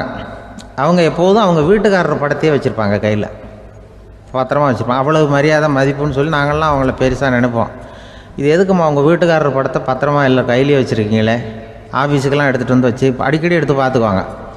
அவ்வளவு பிரியமாக அவங்க வீட்டுக்காரர் இல்லை. ஆமாம், எனக்கு வந்து ஏதாவது பிரச்சனை வந்துவிடுதுன்னா உடனே எங்கள் வீட்டுக்காரர் படத்தை எடுத்து பார்ப்பேன். பரவாயில்லையே இப்படி ஒரு இதாக. ஆமாம், இதை பார்த்துட்டு நினச்சிக்குவேன், இதை விட பிரச்சனை வேறு என்ன இருந்துட போகுது உலகத்தில் அப்படின்னு நினச்சிக்குவேன். உடனே எனக்கு எல்லாம் போயிடும் அப்படின்ட்டு தான். அப்படி ஒரு அம்மா இருந்தாங்க, இப்போவும் இருக்காங்க, வேலை பார்த்துக்கிட்டு இருக்காங்க. அப்படிலாம் இங்கே இருக்கிற தாய்மார்கள் பெண்கள் யாராவது அப்படி கூட பண்ணலாம். எப்போதுமே உங்கள் வீட்டுக்காரர் படத்தை கையில் வச்சுக்கோங்க. அது ஒரு யோசனை, குடும்பம் குதூகலமாக இருக்கிறதுக்கு அது ஒரு யோசனை. அதே மாதிரி இவங்களும் அவங்க படத்தை வச்சுக்கலாம், வச்சுக்கிட்டு பிரச்சனை வரும்பொழுது பார்த்துக்கணும். இதை விட நமக்கு என்ன வந்துட போகுது பெருசாக அப்படி தான் இருக்கணும். குடும்பம் வந்து நல்லபடியாக இருக்கணும்னா அதுக்கு இப்போ சொல்லுவாங்க, கடவுளே வந்து ஒரு வீட்டு கணவன் வீட்டு தலைவர் கனவுல வந்தாராம். கடவுள் வந்து இது மாதிரி உன்னை விட்டுட்டு உங்கள் குடும்பத்தை உன்னையெல்லாம் விட்டுட்டு போக போகிறேன்னா, அதனால் ஏதாவது வர வேணும்னா கேட்டு போ வாங்கிக்கோ அப்படின்னு கடவுள் சொன்னாராம் இந்த குடும்ப தலைவர்கிட்ட. அவருக்கு என்ன கேட்குறதுன்னு புரியல. கடவுள் வந்து விட்டுட்டு போகிறேங்கிறார், ஏதாவது வரம் கேட்டுக்கோ அப்படின்னு நம்ம என்ன பண்ணுறது, என்ன கேட்குறதுன்னு ஒன்றும் புரியல. குழம்பிக்கிட்டு இருந்தான் அந்த ஆள் கனவுல. இப்போ கடவுள் சொன்னாராம், சரி நீ ரொம்ப குழப்பமாக இருக்க, நாளைக்கு மறுபடியும் உன் கனவுல வரேன், அதுக்குள்ளே நீ முடிவு பண்ணி வை, உனக்கு என்ன வரம் வேணுமோ கேட்டு வாங்கிக்கோ, உனக்கு வரம் கொடுத்துட்டு நான் போயிடுறேன், உன்னை விட்டுட்டு போகிறதா நான் முடிவு பண்ணிட்டேன் அப்படின்ட்டுருக்காரு கடவுள். சரி ஒரு நாள் அவகாசம் கொடுங்க, நாளைக்கு நான் அதுக்குள்ளே முடிவு பண்ணி வைக்கிறேன்ட்டு அவர் வந்தார். மறுநாள் முழிச்சுக்கிட்டு மனைவி மகன் மக்கள் எல்லோரையும் கூப்பிட்டார், குடும்பத்தில் எல்லாரையும். இப்படி வாங்க, இது மாதிரி நேற்று கனவுல வந்தார் கடவுள், நம்மளை விட்டுட்டு போக போகிறாராம், என்ன வரம் வேணும்னு கேட்டு வாங்கிங்கோ அப்படின்னு இப்போ சொல்லிட்டார். என்ன கேட்குறதுன்னா அப்படின்னு அந்த கணவன் கேட்குறான். இந்த மனைவி சொல்கிறாங்க, என் உடம்பு பூரா நகையாக இருக்கணும் அப்படின்னு கேள் அப்படின்ட்டுருக்கு. அதுக்குள்ளே அந்த ஒரு பொண்ணு ஓடி வந்து, அப்படிலாம் கேட்காதப்பா கடவுள்கிட்ட, இப்போ இருக்கிற சொத்து எவ்வளோ இருக்கோ அதுபோல் இன்னொரு பங்கு வேணும்னு கேள் அப்படின்னு. அந்த பையன் வந்து அவன் வேறு சொன்னான், அவன் அது நமக்கு வந்து இது போல் ஒரு 10 பங்காவது வேணும், 2 பங்களா கார் வேணும் அப்படின்னு அவன் ஒரு லிஸ்ட்டை கொடுத்தான். இவர் என்ன கேட்குறதுன்னு முடிவு பண்ணுறதுக்குள்ள அங்கே வேலை செய்கிற அம்மா, ஒரு வயசான அம்மா வந்திருக்கு, வேலை செய்கிற அம்மா. அது வந்து சொல்லித்தான் இவர்கிட்ட, தப்பாரு கடவுள்கிட்ட அப்படிலாம் கேட்காதப்பா, நாளைக்கு வரும்பொழுது என்ன வர வேணும்னா எங்கள் குடும்பத்தில் எல்லாரும் அன்பாக இருக்கணும் பாசமாக இருக்கணும்னு கேட்டு வாங்கிக்கோ, வரத்தை அன்பு பாசம் குடும்பத்தில் எப்போதும் நிலவணும்னு கேட்டு வாங்கிக்கோ, வேற எல்லாம் நம்ம பார்த்துக்கலான்னு இந்த பெரியம்மா சொல்லித்தான். மறுநாள் அதே மாதிரி படுத்து தூங்கினார். கடவுள் கனவுல வந்தார். வந்து கேட்கும்பொழுது இவர் சொன்னாராம், ஐயா எனக்கு வந்து எங்கள் குடும்பத்தில் நாங்கள் கணவன் மனைவி புள்ள குட்டி எல்லாம் பாசமாக இருக்கணும் அன்பாக இருக்கணும், இதுதான் எங்களுக்கு வர வேணும் அப்படின்னு கேட்டாராம். இவர் கேட்டதும் கடவுள் வந்து தலையை சொரிய ஆரம்பிச்சிட்டாராம். ஏன் என்ன யோசிக்கிறீங்கன்னு கேட்டிருக்காரு. நீங்கள் அன்பாக பிரியமாக இருந்தீங்கன்னா அப்புறம் ஏன் நான் உங்களை விட்டுட்டு போக போகிறேன், நான் ஏற்கனவே இல்லைங்கிறதுனால தான் உங்களை விட்டு போகலாம்னு முடிவு பண்ணியிருந்தேன். இப்போ நீங்கள் ஏற்கனவே பாசமாக இருந்தீங்கன்னா நான் இனிமேல் போக மாட்டேன், அதனால் ஏன் முடிவும் மாற்றிக்க வேண்டியது தான், உங்கள் கூட தான் இருக்க போகிறேன்னாராம். இப்படி ஒரு கதை சொல்லுவாங்க. அதனால் ஒரு குடும்பத்தில் அந்தந்த உறவு முறைகள் சரியாக இருக்கிற வரைக்கும் எல்லாம் நல்லாயிருக்கும். அங்கே தான் இறைவன் வாழும் இல்லம்ங்கிறாங்களே, அதுதான் அது. அதில் அந்த குடும்ப தலைவருங்கிறவர் கணவன் அப்படிங்கிறதுனால அவருக்கு தான் பொறுப்பு. அவருக்கு நிறைய சகிப்புத்தன்மை வேணும், கோபம் வரக்கூடாது, யார் என்ன சொன்னாலும் போகணும். சில கணவன்மார்கள் வந்து எது சொன்னாலும் மனைவி வந்து தட்டுறதில்லை, அங்கே போனால் போவாங்க, எதுக்கு போக சொல்கிறேன்னு கேட்குறதில்ல, போகிறது, இங்கே வான்னா வர்றது. திருவள்ளுவர் மனைவி இருந்தாருன்னு சொல்கிறாங்கல்ல, அது மாதிரி. அது எப்படின்னா ஒருத்தர் சொன்னார், அது அப்படி இல்லை, அதுக்கு ஒரு கதை சொன்னார். ஹிட்லர் வந்து வந்தாராம் ஒரு தடவை, ஒரு பெரிய கப்பல் மேலே, கப்பலுடைய மேல் தளத்தில் ஹிட்லர் வந்துக்கிட்டு இருக்கார். ஒரு இங்கிலீஷ் கேப்டன் எதிரில் நிற்கிறான். அவனுக்கு பெரிய ஆச்சரியம், இந்த ஆள் எப்படி இப்படி ஒரு தனி மனிதனாக இருந்துக்கிட்டு உலகத்தையே இப்படி இந்த பாடுபடுத்துகிறார் அப்படின்னு சொல்லி, உன்னுடைய வெற்றிக்கு என்ன காரணம்னு கேட்டாராம் அந்த இங்கிலீஷ் கேப்டன். இப்போ ஹிட்லர் சொன்னாராம், என்னுடைய வெற்றிக்கு காரணம் என்கிட்ட வேலை செய்கிற ஊழியர்கள், நான் கிழிச்ச கோட்டை தாண்ட மாட்டாங்க, நான் என்ன சொல்கிறேனோ அதை உடனே செய்வாங்க, ஏன் எதுக்குன்னு எதிர்த்து பேச மாட்டாங்க, அதுதான் என்னுடைய வெற்றிக்கு காரணம் அப்படின்னு சொல்லி அதை நிரூபித்து காட்டுறேன் பார் அப்படின்னு சொல்லி கையை தட்டினாராம் ஹிட்லர். உடனே ஒரு சிப்பாய் எங்கேருந்து வந்து லெஃப்ட் ரைட் போட்டு வந்து சல்யூட் பண்ணி நின்னான். உடனே ஹிட்லர் சொன்னார், நீ அப்படியே இந்த கப்பல் மேல் தளத்துலேருந்து அப்படி கடலில் விழுந்து செத்து போடா அப்படின்னு பொத்துன்னு குதிச்சுட்டான். எதுக்கு சொல்கிறேன் என்ன இதில், உடனே குதிச்சு செத்து போட்டான். இவருக்கு பெரிய ஆச்சரியம் கேப்டனுக்கு. ஹிட்லர் சொன்னார், இதுதான் என்னுடைய வெற்றி காரணம், தப்பார் இன்னொருத்தனை கூப்பிட்றேன் அப்படின்னு தட்டினா இந்த பக்கத்துலேருந்து ஒருத்தன் வந்தான், லெஃப்ட் ரைட்னு வந்து நின்னா, நீ இப்படி குதிச்சு செத்து போடா அப்படின்னு பொத்துன்னு குதிச்சிட்டான். எதுக்கு போக சொல்கிறீங்கன்னு ஒன்றுமே கேட்கல, குதினா உடனே குதிச்சிட்டான். அப்போ ஹிட்லர் சொன்னார், இதே மாதிரி என்னுடைய ஒவ்வொரு ஊழியர்களும் இருக்கிறாங்க, நானும் ஊழியர்களை இழக்கிறதுக்கு தயாராக இல்லை, தப்பார் தயாராக இருப்பேன் எப்போதும், தப்பார் இன்னொருத்தரம் தட்டுறேன்னு இன்னொருத்தர் வந்தார். எதிர்த்தாப்புலேருந்து ஒருத்தன் லெஃப்ட் ரைட் சல்யூட் அடித்தான். நீயும் குதிச்சு செத்து போடான்ருக்கார் ஹிட்லர். இவனால் பொறுக்க முடியல, இந்த இங்கிலீஷ் கேப்டன் அனாவசியமாக ஒவ்வொருத்தனாக குதிச்சுட்றானேன்னு சொல்லி ஓடி போய் அவனை குதிச்சிட்டான். குதிக்கிறதுக்கு முன்னாடி பிடிச்சி தனியாக எடுத்துகிட்டு போயிட்டான். தனியாக எடுத்துகிட்டு போய் அந்த சிப்பாய்கிட்ட கேட்டாரான் அந்த இங்கிலீஷ் கேப்டன், ஏன்ப்பா அந்த ஆள் குதிக்க சொல்கிறான்னா நீ ஏன் எதுக்குன்னு கேட்குறது இல்லையா, உடனே குதித்து செத்து போகிறீங்களே, இதெல்லாம் என்ன அநியாயம் அப்படின்ட்டுருக்கான் அந்த இங்கிலீஷ் கேப்டன் கையை பிடிச்சிக்கிட்டு. உடனே அந்த சிப்பாய்க்கு கோவம் வந்துட்டு தான், உடையா கையை, இவன்ட்ட வேலை பார்க்குறத விட உழுந்து செத்து போகலான்னு நான் குதிக்கிறான், என்ன அனாவசியமாக எதுக்கியா இருக்க சொல்கிறேன் அப்படின்னு சொல்லி குதிச்சுட்டானா. அதனால் இந்த உடனே சொல்கிறத செய்கிறாங்க பாருங்கள், அவங்கள நம்பக்கூடாது. கணவன்மார்களுக்கு ஒரு எச்சரிக்கை, சொல்கிறத உடனே செஞ்சுருவாங்க மனைவி, நீ அங்கே போனால் போங்க வரணும் அது ஹிட்லர் மாதிரி நினைக்கிறாங்கன்னு அர்த்தம். இதுகிட்ட பேசிக்கிட்டு இருக்கிறத விட சொல்கிறத செஞ்சுட்டு போடுவோமே, அப்படி சமாளிக்கிற கணவன்மார்கள் உண்டு. குடும்பத்தில் வந்து அப்படிலாம் இருந்து சமாளிக்கிறாங்க.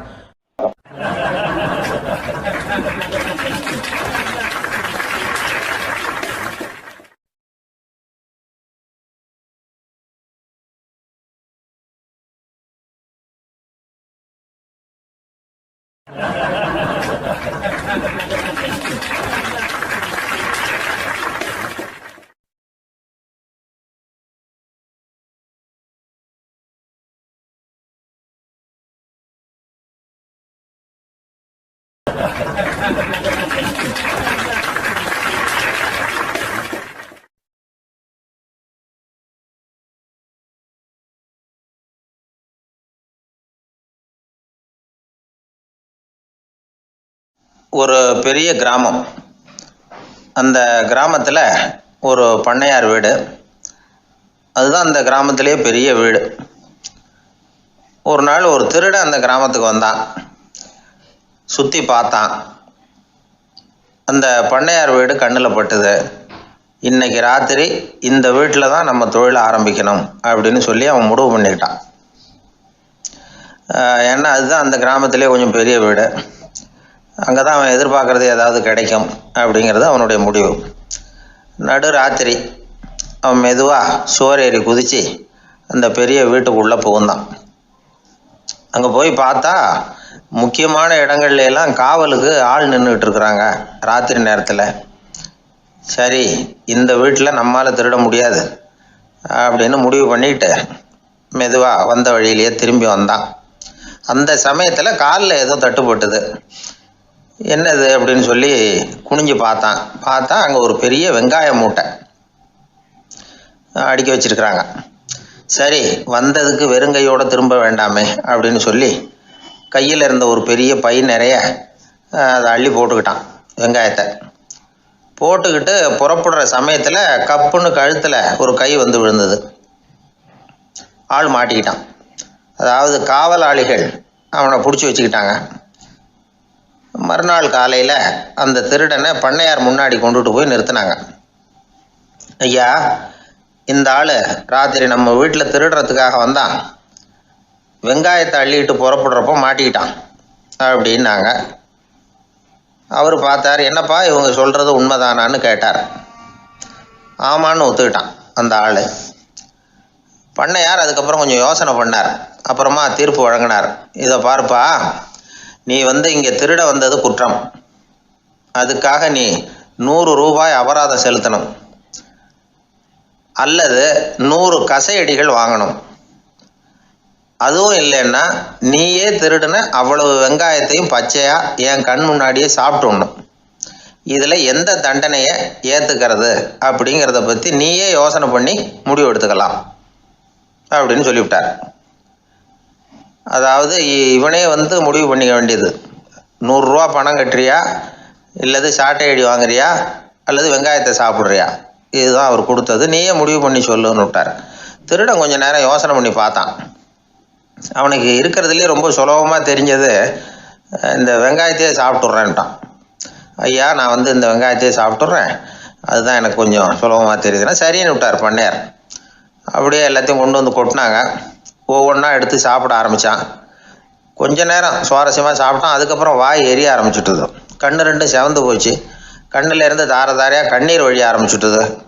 ஒரே எரிச்சல். அவனால் தாக்கு பிடிக்க முடியல. வெங்காயம் பாதி கூட தீரல.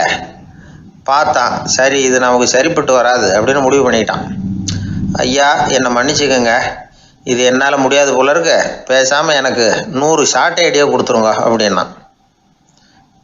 அவரும் சரின்னார். ஷார்ட் ஐடி விழ ஆரம்பிச்சிது. அதுவும் ஆரம்பத்தில் ஒரு மாதிரியாக இருந்தது. ஒரு 60 அடிகள் விழுற வரைக்கும் தாங்கினான். அதுக்கு மேலே அவனால் முடியல, தாக்கு பிடிக்க முடியல. ஐயா என்னை மன்னிச்சுக்கோங்க அப்படின்னு மறுபடியும் பண்ணையார் காலில் விழுந்தான். ஐயா இதுவும் எனக்கு சரிப்பட்டு வராது போல இருக்கு, பேசாமல் 100 ரூபா அபராதமே கட்டிவிட்றேன் அப்படின்னா. அதே மாதிரி பணத்தை எடுத்து கொடுத்துட்டு அவன் பாட்டுக்கு போனான். இப்படி ஒரு கதை உண்டு. இந்த கதையை உலக புகழ்பெற்ற மனோதத்துவ மேதை எம் ஸ்காட் பெக் ஒரு உதாரணமாக எடுத்து சொல்கிறார். எதுக்காக அவர் எடுத்து சொல்கிறாருன்னா, இந்த முடிவெடுக்கும் திறன் அப்படிங்கிறத விளக்கறதுக்காக. வாழ்க்கையில் முடிவெடுக்கிற திறன் நம்ம ஒவ்வொருத்தருக்கும் ரொம்ப அவசியம். எந்த சந்தர்ப்பத்தில் எப்படி முடிவெடுக்கிறோம் அப்படிங்கிறத வச்சு தான் நம்ம வாழ்க்கை அமையும். எவ்வளவு தான் பணம் இருந்தாலும் சரி, எவ்வளவு தான் படிச்சிருந்தாலும் சரி, இந்த முடிவெடுக்கிற திறன் சரியா இல்லைன்னா வாழ்க்கையில் பல சறுக்கல்களை சந்திக்க வேண்டியிருக்கும். நாம் முடிவுகள் எடுத்தால் அந்த முடிவுகளால் ஏற்படக்கூடிய விளைவுகளுக்கு நாம் பொறுப்பு ஏற்க வேண்டியிருக்குமே அப்படிங்கிற பயத்தினால முடிவெடுக்கிற அதிகாரத்தை பல சமயங்களில் நாம் மற்றவங்களுக்கு தாரவாத்து கொடுத்துட்றோம். நாமே முடிவெடுக்கக்கூடிய திறமையை வளர்த்துக்கிறது தான் ரொம்ப முக்கியம்.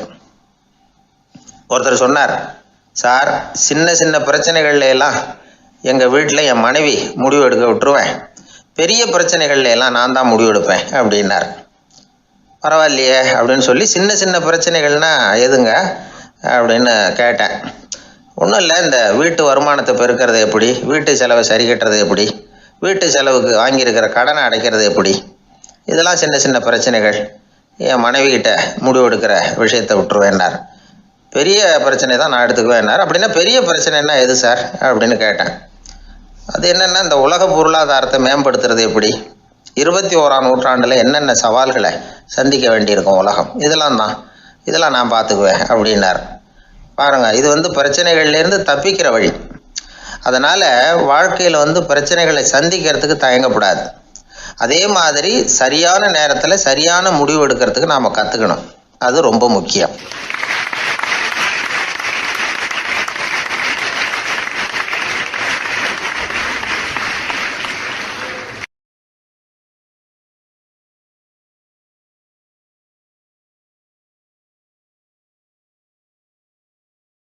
வாழ்க்கையில் வெற்றி பெற என்ன வழி, இது ஒரு முக்கியமான கேள்வி. இதுக்கு எல்லாரும் பொதுவாக சொல்கிற ஒரு பதில், உழைச்சா வெற்றி பெறலாம் அப்படிங்கிறது தான். வாழ்க்கையில் வெற்றி பெற உழைப்பு மட்டும் இருந்தால் போதாது, நேர்மையும் வேணும் அப்படிங்கிறார் பால் ஹாஃப்மேன். இவர் யார் தெரியுமா? இவர் ஒரு பெரிய பொருளாதார நிபுணர். 2வது உலகப் போர் முடிஞ்ச சமயம் அப்போ இவர் அமெரிக்காவின் நிதி ஆலோசகராக இருந்தார். தன்னுடைய வாழ்க்கையில் நடந்த பழைய நிகழ்ச்சி ஒன்று அவர் சொன்னார். இளம் வயசில் படித்து முடித்ததும் அவர் வேலை தேடிக்கிட்டு இருந்தாராம். அப்போது ஒரு கால்நடை வைத்தியர்கிட்ட போய் வேலை கேட்டிருக்கார். இவர் அங்கே போன சமயத்தில் அந்த டாக்டர் தன்னுடைய பழைய கார் ஒன்றை விற்பனை செய்யறதுக்காக வேற ஒருத்தர்கிட்ட பேரம் பேசிக்கிட்டு இருந்தார். வாங்க வந்தவர் இவர்கிட்ட அந்த காரை பற்றின விவரம்லாம் கேட்டுக்கிட்டு இருந்தார். கார் நல்ல நிலைமையில் இருக்குமா அப்படிங்கிற கவலை அவருக்கு. எல்லா விவரங்களையும் கேட்டுக்கிட்டு அவர் கடைசியாக சொன்னார், டாக்டர் இந்த காரை நீங்களே என்னுடைய ஊருக்கு ஓட்டிகிட்டு வர வேண்டியது. கார் எந்த ரிப்பேரும் ஆகாமல் என்னுடைய ஊருக்கு சேர்ந்துட்டுதுன்னா அங்கேயே நான் பணம் கொடுத்து இந்த காரை வாங்கிக்கிறேன் அப்படின்னார். நம்ம கார் அவ்வளோ தூரத்துக்கு வழியில் எந்த கோளாறும் இல்லாமல் போய் சேருமா அப்படிங்கிற சந்தேகம் டாக்டருக்கு. அவர் என்ன செஞ்சார் தெரியுமா? தன்கிட்ட வேலை கேட்டு வந்திருந்த இளைஞர் பால் ஹாஃப்மேனை கூப்பிட்டார். அவர்கிட்ட சொன்னார், இதை பாருப்பா, இந்த காரை நீ அவருடைய ஊர் வரைக்கும் நல்லபடியாக ஓட்டிகிட்டு போய் சேர்த்துட்டீன்னா உனக்கு நான் வேலை கொடுத்து விட்றேன். அது மட்டும் இல்லை, காரு விற்கிற தொகையில் கமிஷனும் கொடுக்குறேன், என்ன சம்மதமா அப்படின்னு கேட்டார்.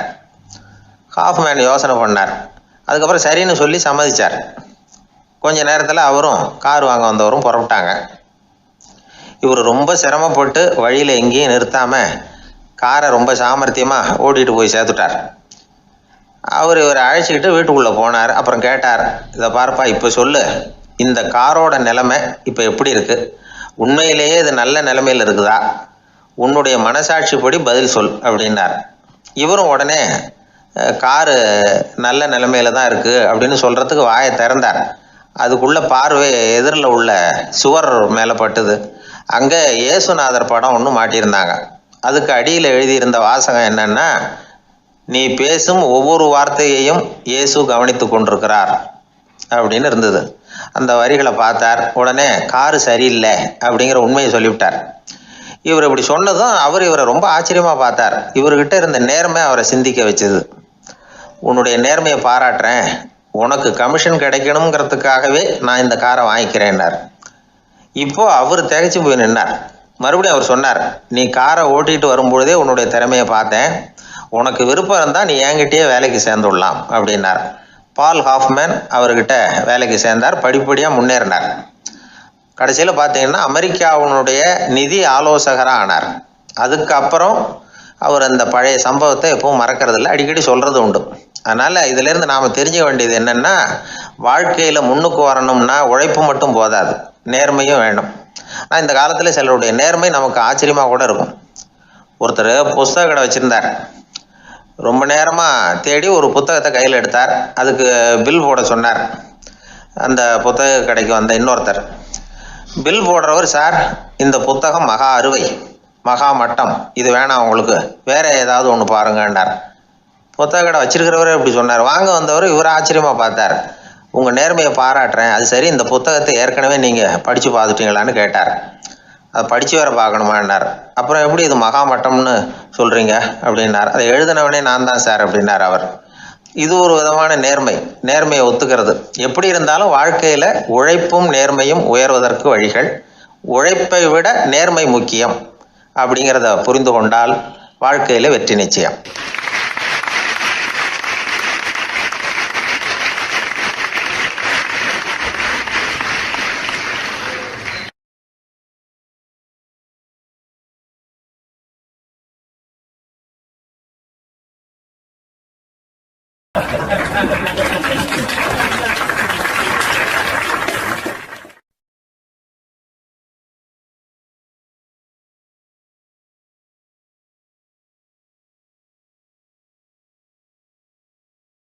ஒரு ரயில் போய்கிட்டு இருக்கு. அதில் ஒரு பெரியவர் பிரயாணம் பண்ணிகிட்டு இருக்கிறார்.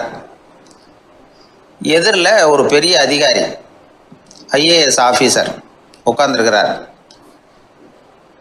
ரெண்டு பேருக்கும் முன்ன பின்ன அறிமுகம் இல்லை. அவர் வேற யாரோ, இவர் வேற யாரோ. ஒரே ரயிலில் பிரயாணம் பண்ணிகிட்டு இருக்கிறாங்க. அதுவும் எதிர்த்த இருக்கையில். ஏதோ ஒரு நகரத்தில் வண்டி நின்றுது. ரெண்டு பேரும் கீழே இறங்கினாங்க. பெரியவர் ஒரு ட்ரங்கு பெட்டியோட கீழே இறங்கினார். அந்த அதிகாரி கையில் ஒரு சின்ன பெட்டி.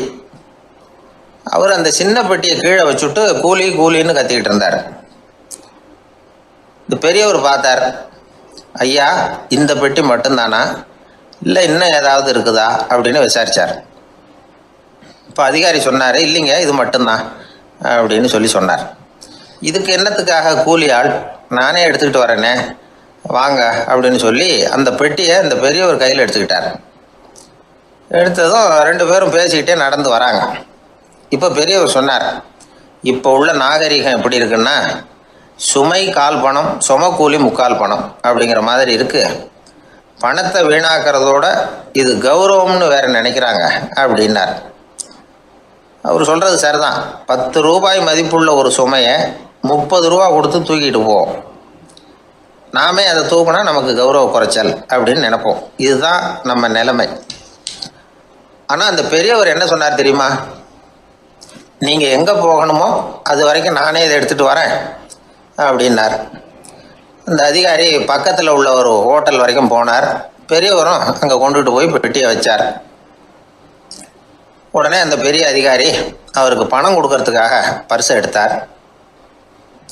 உடனே இவர், ஐயா, எனக்கு கூலி எதுவும் வேணாம், உங்களுக்கு சேவை செய்கிறது என்னுடைய கடமை. நான் இந்த சேவையை செய்தது பணத்துக்காக இல்லை, அன்புக்காக அப்படின்னு சொல்லிவிட்டார்.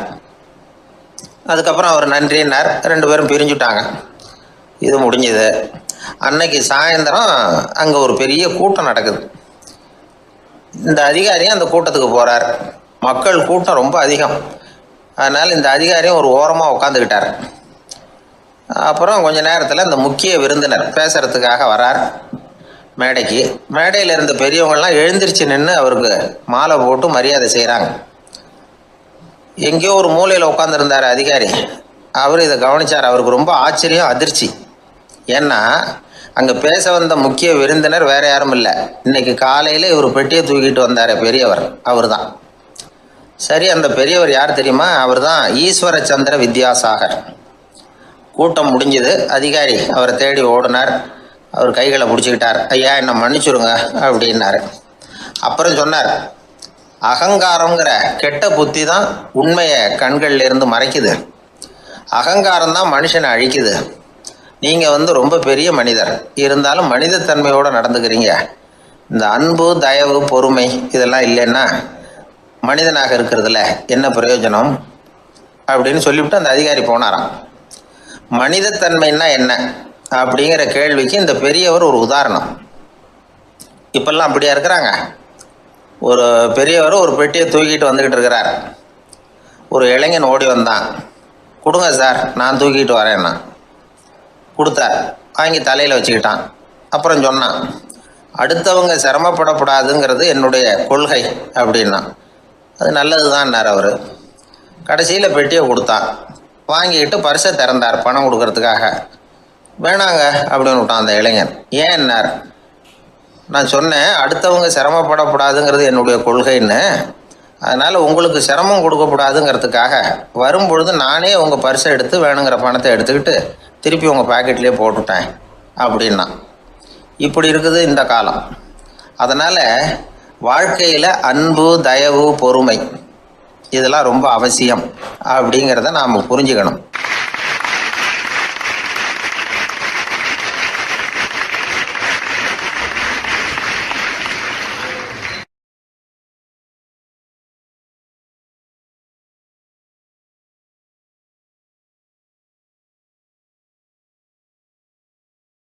ஒரு பூங்கா, அங்கே ஒருத்தர் நின்றுட்டு இருக்கிறார்.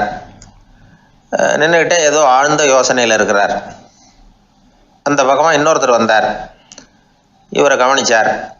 என்ன யோசனைன்னு கேட்டார். எப்படி எழுந்திருக்கிறதுன்னு யோசனை பண்ணிகிட்டு இருக்கிறேன்னார் அவர். கேட்டவருக்கு ஒரு மாதிரி ஆகிட்டுது. ஏற்கனவே நின்றுக்கிட்டு இருக்கிற ஒருத்தர் எப்படி எழுந்திரிச்சு நிற்கிறதுன்னு யோசிக்கிறாருன்னா அது ஆச்சரியம் தானே. அதுக்கப்புறம் இவர் யோசிக்க ஆரம்பித்தார். என்ன இவர் இப்படி பேசுகிறாரு அப்படின்னு.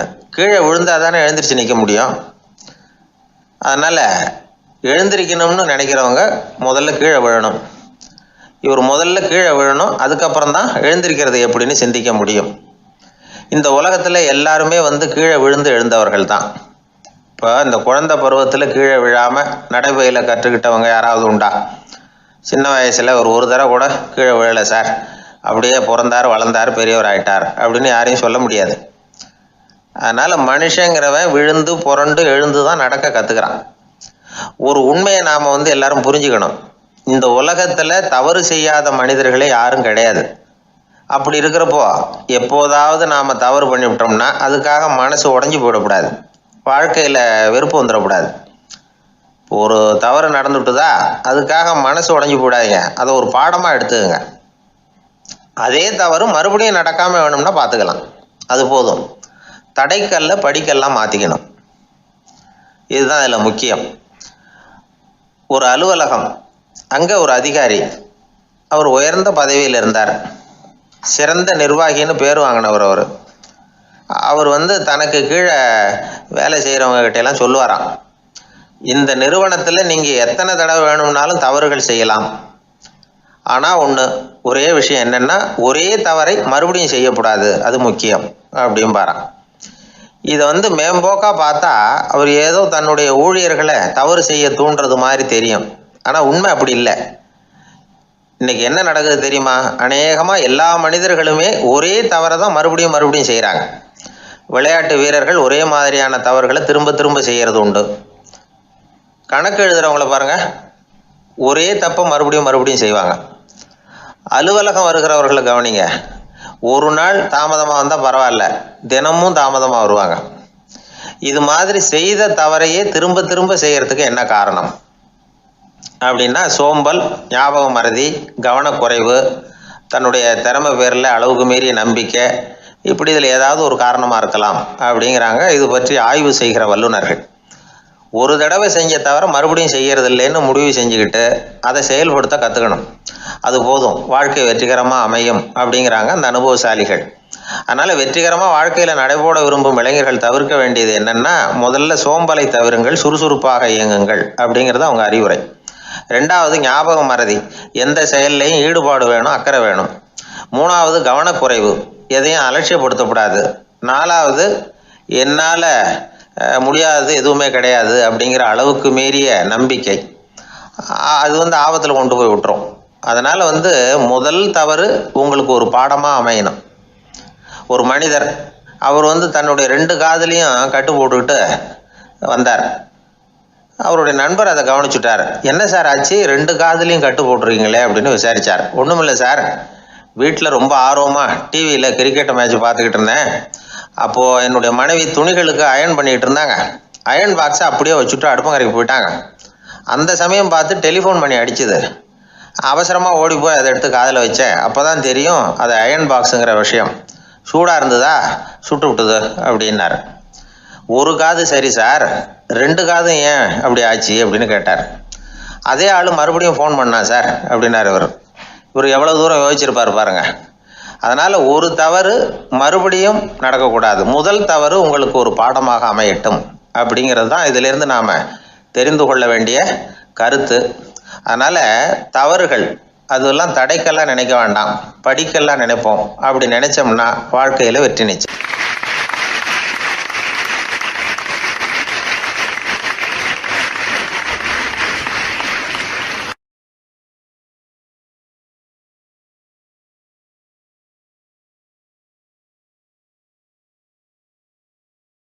ஒரு மனிதர் அவர் யாருக்கிட்டே தொலைபேசியில் பேசிகிட்டு இருக்கிறார். கொஞ்சம் தூரத்தில் நாம் நிற்கிறோம். எட்டத்தில் இருந்துக்கிட்டு அவரை கவனிக்கிறோம், அவர் ஃபோனில் பேசுகிறத. அவர் பேசுகிற வார்த்தைகள் என்ன அப்படிங்கிறது நம்ம காதில் விழலை. ஆனாலும் அவர் பேசிக்கிட்டு இருக்கிறது நல்ல செய்தியா கெட்ட செய்தியா அப்படிங்கிறத நம்மளால் யூகிக்க முடியும். மகிழ்ச்சியான செய்தியை பேசும்போது முகம் மலருது, புன்னகை பூக்குது. இதில் ஒன்று நீங்கள் கவனிக்கணும், தொலைபேசியில் நாம் பேசுகிறப்போ நம்மோட பேசுகிறவர் எதிரில் இல்லை. அவர் தொலைபேசி வழியாக நம்ம குரலை மட்டும்தான் கேட்க போகிறார், நம்ம முகத்தை அவர் பார்க்க போகிறதில்ல. அப்படி இருந்தும் அப்போ நம்ம முகம் ஏன் மலரணும் அப்படின்னா, இதுதான் உடல் மொழி, பாடி லாங்குவேஜ் அப்படின்னு சொல்கிறாங்க. நம்ம அறியாமலேயே நம்ம உடம்பு செய்திகளை தெரிவிக்குது பாருங்கள், அதுதான் உடல் மொழி. ஒரு மனிதர் தொலைபேசியில் பேசிக்கிட்டு இருக்கிறத நீங்கள் தூரத்தில் இருந்து கவனிச்சுக்கிட்டே அவர் நண்பரோட பேசுகிறாரா, மனைவியோட பேசுகிறாரா, குழந்தையோட பேசுகிறாரா, இல்லை மேல் அதிகாரிகிட்ட பேசுகிறாரா, அல்லது அவருக்கு கீழே பணிபுரிகிறவர்கள்கிட்ட பேசுகிறாரா அப்படிங்கிறத கண்டுபிடிக்கலாம். அதுக்கு காரணம் அவருடைய உடல் மொழி. இந்த உடல் மொழி கூட நம்ம வாழ்க்கையின் முன்னேற்றத்துக்கு பயன்படும். இதை பற்றியெல்லாம் கூட சில நிபுணர்கள் ஆராய்ச்சி பண்ணி பார்த்துருக்குறாங்க. அவங்க சில விவரங்களை சொல்கிறாங்க. குறிப்பாக ஒருத்தர் தன்னுடைய நாற்காலியில் கிட்டத்தட்ட படுத்துக்காத குறையாக உட்காந்துருக்கிறாருன்னு வச்சுக்கோங்க. எதிர இருக்கிறவர் பேசுறது அவருக்கு பிடிக்கலன்னு அர்த்தமா.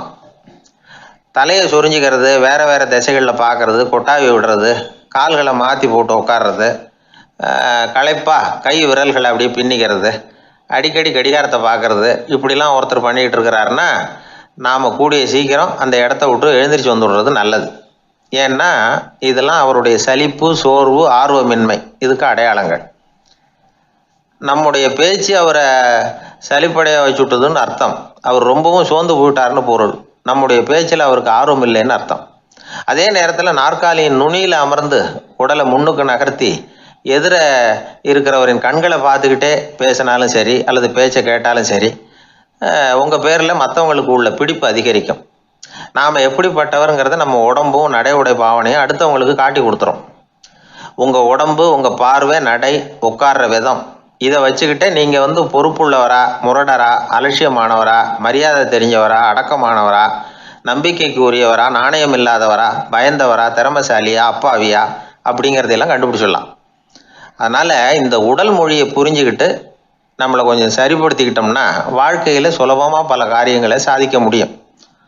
ஒரு மனநல மருத்துவமனை, அங்கே ஒருத்தர் ஒரு நாற்காலியில் உட்காந்துக்கிட்டு கார் ஓட்டுறது மாதிரி அப்படி பாவனை பண்ணிகிட்டு இருந்தார்.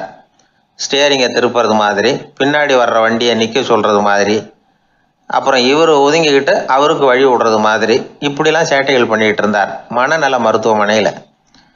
இதை பார்த்துக்கிட்டு இருந்த ஒருத்தர் பக்கத்தில் இருந்த இன்னொருத்தர்கிட்ட கேட்டார், இவர் ஏன் இப்படி பண்ணுறாரு, இவருக்கு ஏன் அப்படி வந்தது நிலைமை அப்படின்னு சொல்லி அவர் விசாரித்தார். அப்போ அவர் விவரம் சொன்னார். வேற ஒன்றும் இல்லைங்க, இவருக்கு கார் ஓட்டணும்னு ஆசை ரொம்ப காலமாக, அது நிறைவேறாமல் போயிட்டுது. அதுக்கப்புறம் அவர் மனநோயாளியை மாறிட்டார். இங்கே அழைச்சிட்டு வந்தாங்க. இங்கே அழைச்சிட்டு வந்ததுலேருந்து அப்படி தான் பண்ணிகிட்டு இருக்கிறார். அவர் கார் ஓட்டுறது மாதிரிலாம் பாவனை பண்ணிகிட்டு இருப்பார், திருப்புறது மாதிரி பண்ணுவார், பின்னாடி வர்றவங்களுக்கு இடம் விடுவார், இப்படிலாம் செய்கிறார் அப்படின்னு விவரம் சொன்னாங்க. நீங்கள் சொல்லப்படாதா, இப்போ நீங்கள் கார் ஓட்டலை, வெறும் நாற்காலியில் தான் உட்காந்துருக்குறீங்க அப்படின்னு நீங்கள் சொல்லப்படாதா அவருக்கு அப்படின்னு கேட்டாங்க. அது முடியாதுங்க, ஏன்னா அந்த காரை கழுவுறதுக்காக அவர் தினமும் எனக்கு 10 ரூபா கொடுத்துக்கிட்டு இருக்கிறார் அப்படின்னாராம் அங்கே வேலை செஞ்சுக்கிட்டு இருந்த ஒருத்தர். அதனால் வாழ்க்கையில் நாம் இந்த உடல் மொழியை புரிஞ்சுக்கணும். உடல் மொழிங்கிறது இப்போ ஆரம்பத்தில் சொன்னது மாதிரி அந்த தொலைபேசியில் பேசுகிறவங்கள தூரத்திலேருந்து பார்த்தாவே அவர் யாருக்கிட்ட பேசுகிறார், என்ன பேசுகிறாருன்னு தெரியும். நம்ம முகத்தை நல்லா வச்சுக்கணும். உடல் மொழியை நம்ம புரிஞ்சுக்கிட்டு பயன்படுத்த ஆரம்பித்தோம்னா எந்த முயற்சி பண்ணினாலும் அதில் வெற்றி நிச்சயம்.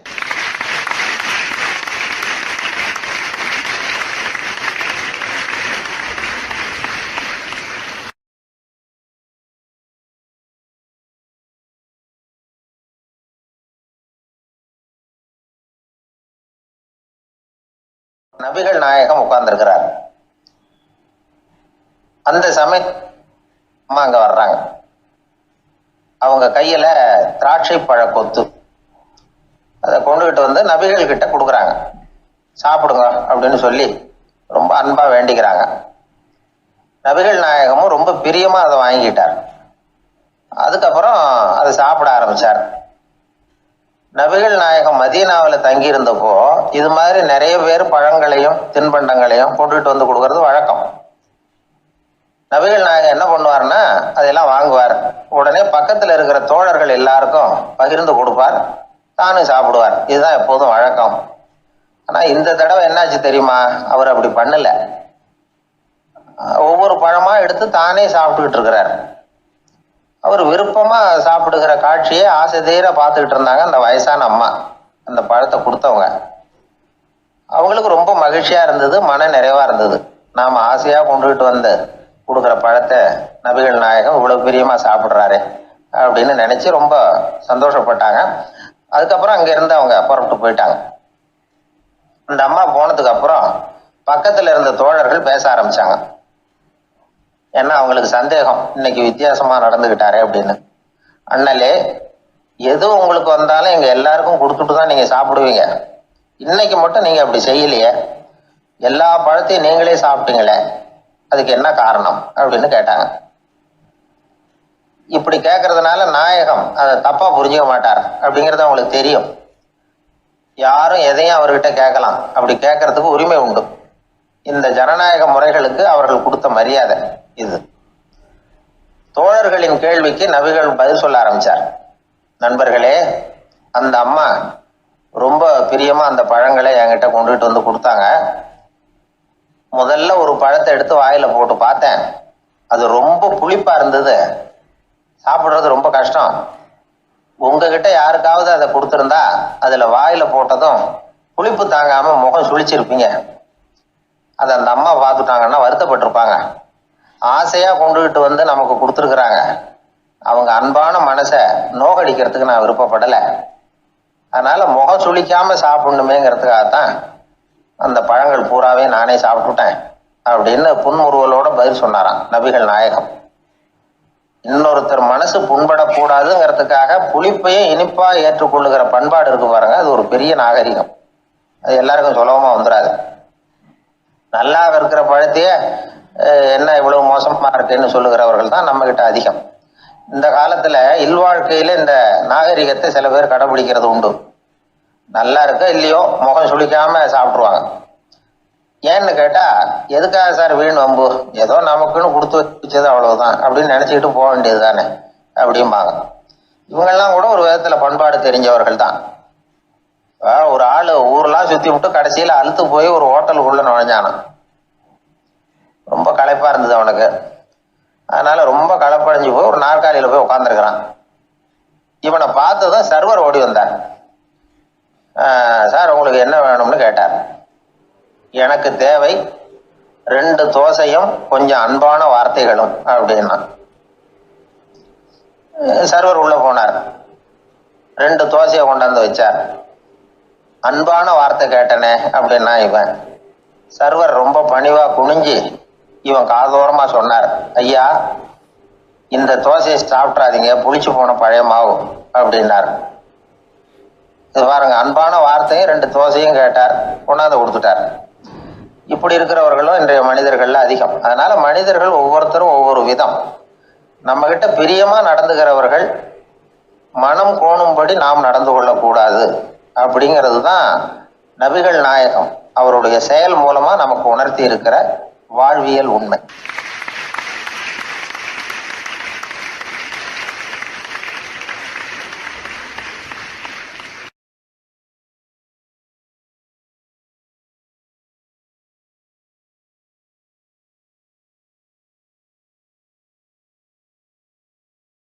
ஊர்ல ஒரு சிற்பி இருந்தார். சிற்பின்னா அவர் ரொம்ப திறமையுள்ளவர். அதாவது எங்கேயாவது ஒரு கல் கிடந்தா போதும், அதை அப்படியே எடுத்துகிட்டு வருவார். கொஞ்ச நாள் கழித்து அவர் இடத்துக்கு போய் பார்த்தா அழகாக ஒரு சிற்பம் உட்காந்துருக்கும். இந்த கல்லாக கிடந்தது சிற்பமாக மாறி இருக்கும். அந்த அளவுக்கு பண்ணிவிடுவார். அப்பேற்பட்ட சிற்பி. எப்படிங்க அவ்வளவு மோசமான ஒரு கல்லில் இருந்து இவ்வளவு அழகாக ஒரு சிற்பத்தை உங்களால் வடிக்க முடிஞ்சுது அப்படின்னு கேட்டால், அது ஒன்றும் பெரிய விஷயம் இல்லைங்க. இந்த சிற்பம் ஏற்கனவே அந்த கல்லுக்குள்ளே இருந்தது. இதை சுற்றி இருக்கிற வேண்டாத பகுதிகளெல்லாம் உளியால் கொத்தி எடுத்துவிட்டேன், அவ்வளவுதான் என் வேலை. உடனே உள்ளே இருந்த இது வெளியில் வந்துட்டுது அப்படிம்பார். அந்த அளவுக்கு திறமைசாலி. ஒரு சின்ன பாறை இல்லைன்னா கருங்கல்ல பார்த்துட்டாருன்னா போகிறோம், விடமாட்டார். அந்த கல்லோட அமைப்பை கவனித்து பார்த்துட்டு இதுக்குள்ளே ஒரு வீரன் ஒளிஞ்சிருக்காம்பார். அவர் கண்ணுக்கு தெரியும். இந்த கல்லுக்குள்ளே ஒரு துறவி உட்காந்துருக்காரும்பார். நமக்கெல்லாம் வெறும் கல்லாக தான் தெரியும். இந்த கல்லுக்குள்ளே ஒரு நடன மங்கை நடனம் ஆடிக்கிட்டு இருக்கா அப்படிம்பார். உடனே அந்த கல்லை கொண்டுகிட்டு வருவார். அவர் சொன்னது மாதிரியே உள்ளே இருக்கிற அவங்களையெல்லாம் வெளியில் கொண்டுகிட்டு வந்துடுவார். அதாவது வேண்டாத பகுதிகளெல்லாம் கொத்தி எடுத்துருவார். அவர் மொழியில் சொல்லப்போனால். இந்த சிற்பிக்கு ரொம்ப நாளாக மனசுக்குள்ள ஒரு ஆசை. அதாவது உண்மை, தூய்மை, இதுக்கு உதாரணமாக இருக்கக்கூடிய புத்தர் சிலையை வடிக்கணும் அப்படிங்கிறது அவரோட ஆசை. ஆனால் அந்த ஆசை நிறைவேறாமலே இருந்துக்கிட்டு வந்தது. அதுக்கு என்ன காரணம்னா, அதுக்கு தகுந்த மாதிரி ஒரு கல் கிடைக்கல. கல் கிடைச்சா அதை செஞ்சுருவார். ரொம்ப காலமாக அங்கே இங்கே தேடி அலைஞ்சார். இந்த புத்தர் சிலை வடிக்கிறதுக்கு பொருத்தமாக ஒரு கல் கிடைக்குமா அப்படின்னு சொல்லி கண்ணில் படுற கல்லையெல்லாம் உத்து உத்து பார்ப்பார். உள்ளே புத்தர் இருக்காரான்னு கவனிப்பார். இருக்கிற மாதிரி எதுவும் தெரியல அவர் கண்ணுக்கு. சரி, இதுக்கு என்ன செய்யலாம்னு யோசனை பண்ணார். நேராக ஒரு புத்த மடாலயத்துக்கு போனார். அங்கே இருக்கிற ஒரு புத்த துறவியை சந்தித்தார். அவர்கிட்ட விசாரித்தார், சுவாமி, புத்தரின் தூய்மை ஒளிஞ்சிருக்கிற அந்த கல் எங்கே கிடைக்கும் அப்படின்னார். அந்த கல் இருக்கிற இடம் எதுன்னு இன்னமும் உங்களுக்கு தெரியலையா அப்படின்னு கேட்டார் துறவி. இல்லைங்க, அதுக்காகத்தான் அலைஞ்சிக்கிட்டு இருக்கிறேன் அப்படின்னார் இவர். சரி, கவலைப்படாதீங்க, ஏன் கூட வாங்க காட்டுறேன் அப்படின்னு அழைச்சிட்டு போனார். எங்கே போனார்னா, அந்த மடாலயத்தின் பின்பக்கம் போனாங்க. 2 பேரும் போனாங்க. அங்கே போய் பார்த்தா அங்கே ஒரு கிணறு இருந்தது. என்ன அது நாம் கேட்டது கல், இவர் அழைச்சிட்டு வந்து காட்டுறது கிணறு அப்படின்னு இவருக்கு சந்தேகம். ஒரு மாதிரியாக பார்த்தார். அவர் சொன்னார், துறவி எட்டி பாருங்க உள்ள அப்படின்னாரு. கிணறுக்குள்ளே என்ன இருக்கும்னு இவருக்கு தெரியாதா, இருந்தாலும் அவர் சொல்கிறாரே அப்படின்னு சொல்லி எட்டி பார்த்தார். பார்த்தா அதில் தண்ணி இருந்தது. அந்த தண்ணியில் தன்னோட உருவம் தெரிஞ்சுது. இப்போ அந்த புத்த ஞானி சொன்னார், துறவியாரே, புத்தரை நாம தான் ஒழிச்சு வச்சிருக்கிறோம், நமக்குள்ளே தான் அவர் மறைஞ்சிருக்கிறார். அவரை அடையாளம் தெரியாதபடி மூடி இருக்கிறது எது தெரியுமா? நம்மக்கிட்ட இருக்கிற கோபம், போலித்தனம், பதட்டம், ஆசை, இதெல்லாம் தான். அறிவு அப்படிங்கிற ஒளியால் அதையெல்லாம் செதுக்கி எடுத்துட்டோம்னா அந்த அழகான புத்தர் வெளியில் வந்துடுவார் அப்படின்னு சொன்னார் துறவி. அதனால் நமக்குள்ளே இருக்கிற நம்மளை நமக்கே அடையாளம் தெரியல அப்படிங்கிறது தான் உண்மை. இந்த உண்மையான மனிதன் உள்ளே இருக்கிறான். இவர் கல்லை பார்த்துட்டு உள்ளே யார் இருக்காங்கிறது அவருக்கு தெரிஞ்சுது சிற்பிக்கு. ஆனால் உண்மையான புத்தர் எங்கே இருக்காருங்கிறத அவரால் அடையாளம் கண்டுபிடிக்க முடியல. அப்படி தான் பல பேர் இன்றைக்கி இருந்துக்கிட்டு இருக்கிறோம். ஒரு அப்பா தன்னுடைய பிள்ளைக்கு புத்தி சொன்னார், அதோ பாருப்பா, மனசு தான் கல், அறிவு தான் ஒளி.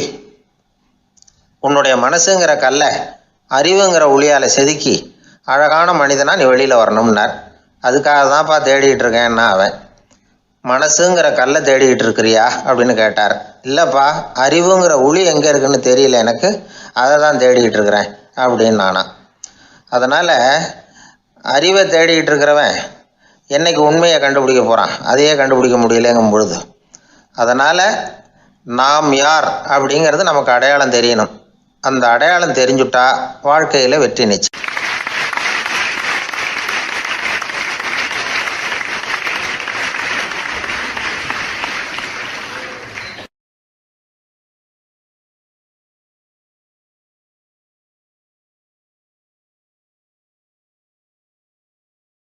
ஒரே ஒரு ஊரில் ஒரு ராஜா இருந்தார், ரொம்ப நல்லவர். ஒரு நாள் அரண்மனையில் விசாரணை நடந்துகிட்டு இருக்குது. அதில் ஒரு வழக்கு. ஒரு விவசாயி வந்து புகார் கொடுக்குறார். என்ன புகார்னா, அவர் வயலில் ஆடுகள் வந்து மேய்ஞ்சி பயிரை அழிச்சுட்டுது. நிறைய உழைச்சி செலவு பண்ணி பயிரை உண்டாக்கி வச்சுருந்தேன், எல்லாம் போயிட்டுது. இனிமேல் நான் என்ன செய்கிறது? நீங்கள் தான் சரியான தீர்ப்பு வழங்கணும் அப்படின்னார் அந்த விவசாயி. அந்த ஆடுகளுக்கு சொந்தக்காரர் யாருன்னு கண்டுபிடிச்சி அரண்மனைக்கு அழைச்சிட்டு வாங்கன்னு உத்தரவு போட்டார் ராஜா. சேவகர்கள் போனாங்க, ஆளை கண்டுபிடிச்சாங்க, கூப்பிட்டுக்கிட்டு அரண்மனைக்கு வந்துட்டாங்க. ராஜா விசாரணை பண்ணார். அப்புறம் விசாரித்து முடிச்சுவிட்டு தீர்ப்பு வழங்கினார். இந்த விவசாயி அடைந்திருக்கிற இழப்புக்கு ஈடாக உன்னுடைய ஆடுகளை அவங்ககிட்ட கொடுத்துட வேண்டியது அப்படின்னு சொல்லிவிட்டார். உன்கிட்ட இருக்கிற ஆடு பூரா அவன்கிட்ட கொடுத்துரு, அந்த ஆட்டுனால் ஏற்பட்ட இழப்பு சரியாக போகட்டும் அப்படின்னு தீர்ப்பு வழங்கிட்டார். அந்த மன்னருடைய மகன் இதை பார்த்துக்கிட்டே உட்காந்துருந்தான். இந்த தீர்ப்பை இன்னும் கூட சிறப்பாக வழங்கலாமே அப்படின்னு நினச்சான். அப்பாக்கிட்ட சொன்னான். உடனே அந்த அரசர், சரி நீயே இதுக்கு சரியான தீர்ப்பு சொல்லு அப்படின்னார். அந்த இளவரசன் தீர்ப்பு சொல்கிறான். அவன் சொன்ன தீர்ப்பு என்னன்னா, உங்ககிட்ட இருக்கிற ஆடுகள் எல்லாத்தையும் 1 வருஷ காலத்துக்கு அந்த விவசாயிகிட்ட ஒப்படைச்சிட வேண்டியது. அந்த 1 வருஷத்துக்குள்ள அந்த ஆடுகள் போடுற குட்டிகள், பால், எரு எல்லாம் விவசாயி எடுத்துக்க வேண்டியது. 1 வருஷத்துக்கு அப்புறம் உங்களுடைய ஆடுகளை நீங்களே திருப்பி வாங்கிக்க வேண்டியது. இதுதான் இளவரசன் சொன்ன தீர்ப்பு. இது சரியான தீர்ப்பு தான். இனிமேல் என்னுடைய அரச பொறுப்புகளை இளவரசர் வசம் ஒப்படைக்கிறேன் அப்படின்னு சொல்லி ஒப்படைச்சுட்டாராம். அதாவது தாவூத் நபி, சுலைமான் நபி இவர்களுடைய சரித்திரத்தில் இந்த சம்பவம் காணப்படுறதாக ஒரு நண்பர் சொன்னார். ஒரு தண்டனையை பெறுகிறவன் அதுக்கு பிறகு சமூகத்தில் நல்ல விதமாக வாழறதுக்கு வாய்ப்பு இருக்கிறது மாதிரி அமையணும் தீர்ப்பு. அதுக்கு இது ஒரு உதாரணம். சில தீர்ப்புகள் எப்படி அமைஞ்சு விடுதுன்னா, ஒரு தண்டனையை அனுபவித்து முடித்தவன் அதுக்கப்புறம் இந்த சமூகத்தில் நல்லவனாக வாழறதுக்கு நினச்சா கூட அதுக்கு தகுதி இல்லாதவன் அப்படிங்கிற அளவுக்கு சூழ்நிலை அமைஞ்சிருது. இது சிந்திக்க வேண்டிய ஒரு செய்தி. இன்னொரு ஊரில் ஒரு ராஜா இருந்தார். அவர் ஒரு நாள் ஒரு போட்டி வச்சார். என்ன போட்டின்னா, அரண்மனை வாசலில் ஒரு பெரிய நீச்சல் குளம், அதில் நிறைய விஷப்பாம்புகள். எந்த இளைஞன் துணிச்சலாக அதில் நீச்சல் குளத்தில் குதித்து நீந்தி கரையேறி வர்றானோ அவனுக்கு 100 ஏக்கர் நிலம் பரிசாக வழங்கப்படும். அது வேணாம்னா 1000 ஆடுகள் பரிசாக வழங்கப்படும். அதுவும் வேணான்னா என்னுடைய மகளை வந்து கல்யாணம் பண்ணிக்கலாம். இதுதான் மன்னருடைய அறிவிப்பு. பரிசுலாம் நல்லா தான் இருக்குது, இருந்தாலும் பாம்புகள் உள்ள குளம்ங்கிறது நல்லா இல்லையே. அதனால் யாரும் அதில் குதித்து நீஞ்சறதுக்கு முன் வரல. இருந்தாலும் திடீர்னு ஒரு இளைஞன் அந்த நீச்சல் குளத்தில் குதிச்சான். நீந்தினா ஒரு வழியாக கரையேறி வந்துட்டான். மன்னருக்கு ரொம்ப மகிழ்ச்சி. நீ தான் தைரியமான இளைஞன், வா இப்படின்னு கூப்பிட்டார். கிட்ட வந்தான். அந்த இளைஞன் தண்ணீர் சொட்ட சொட்ட வந்து நிற்கிறான். சரி, உனக்கு 100 ஏக்கர் நிலம் வேணுமான்னு கேட்குறார். வேண்டாங்கிறான்.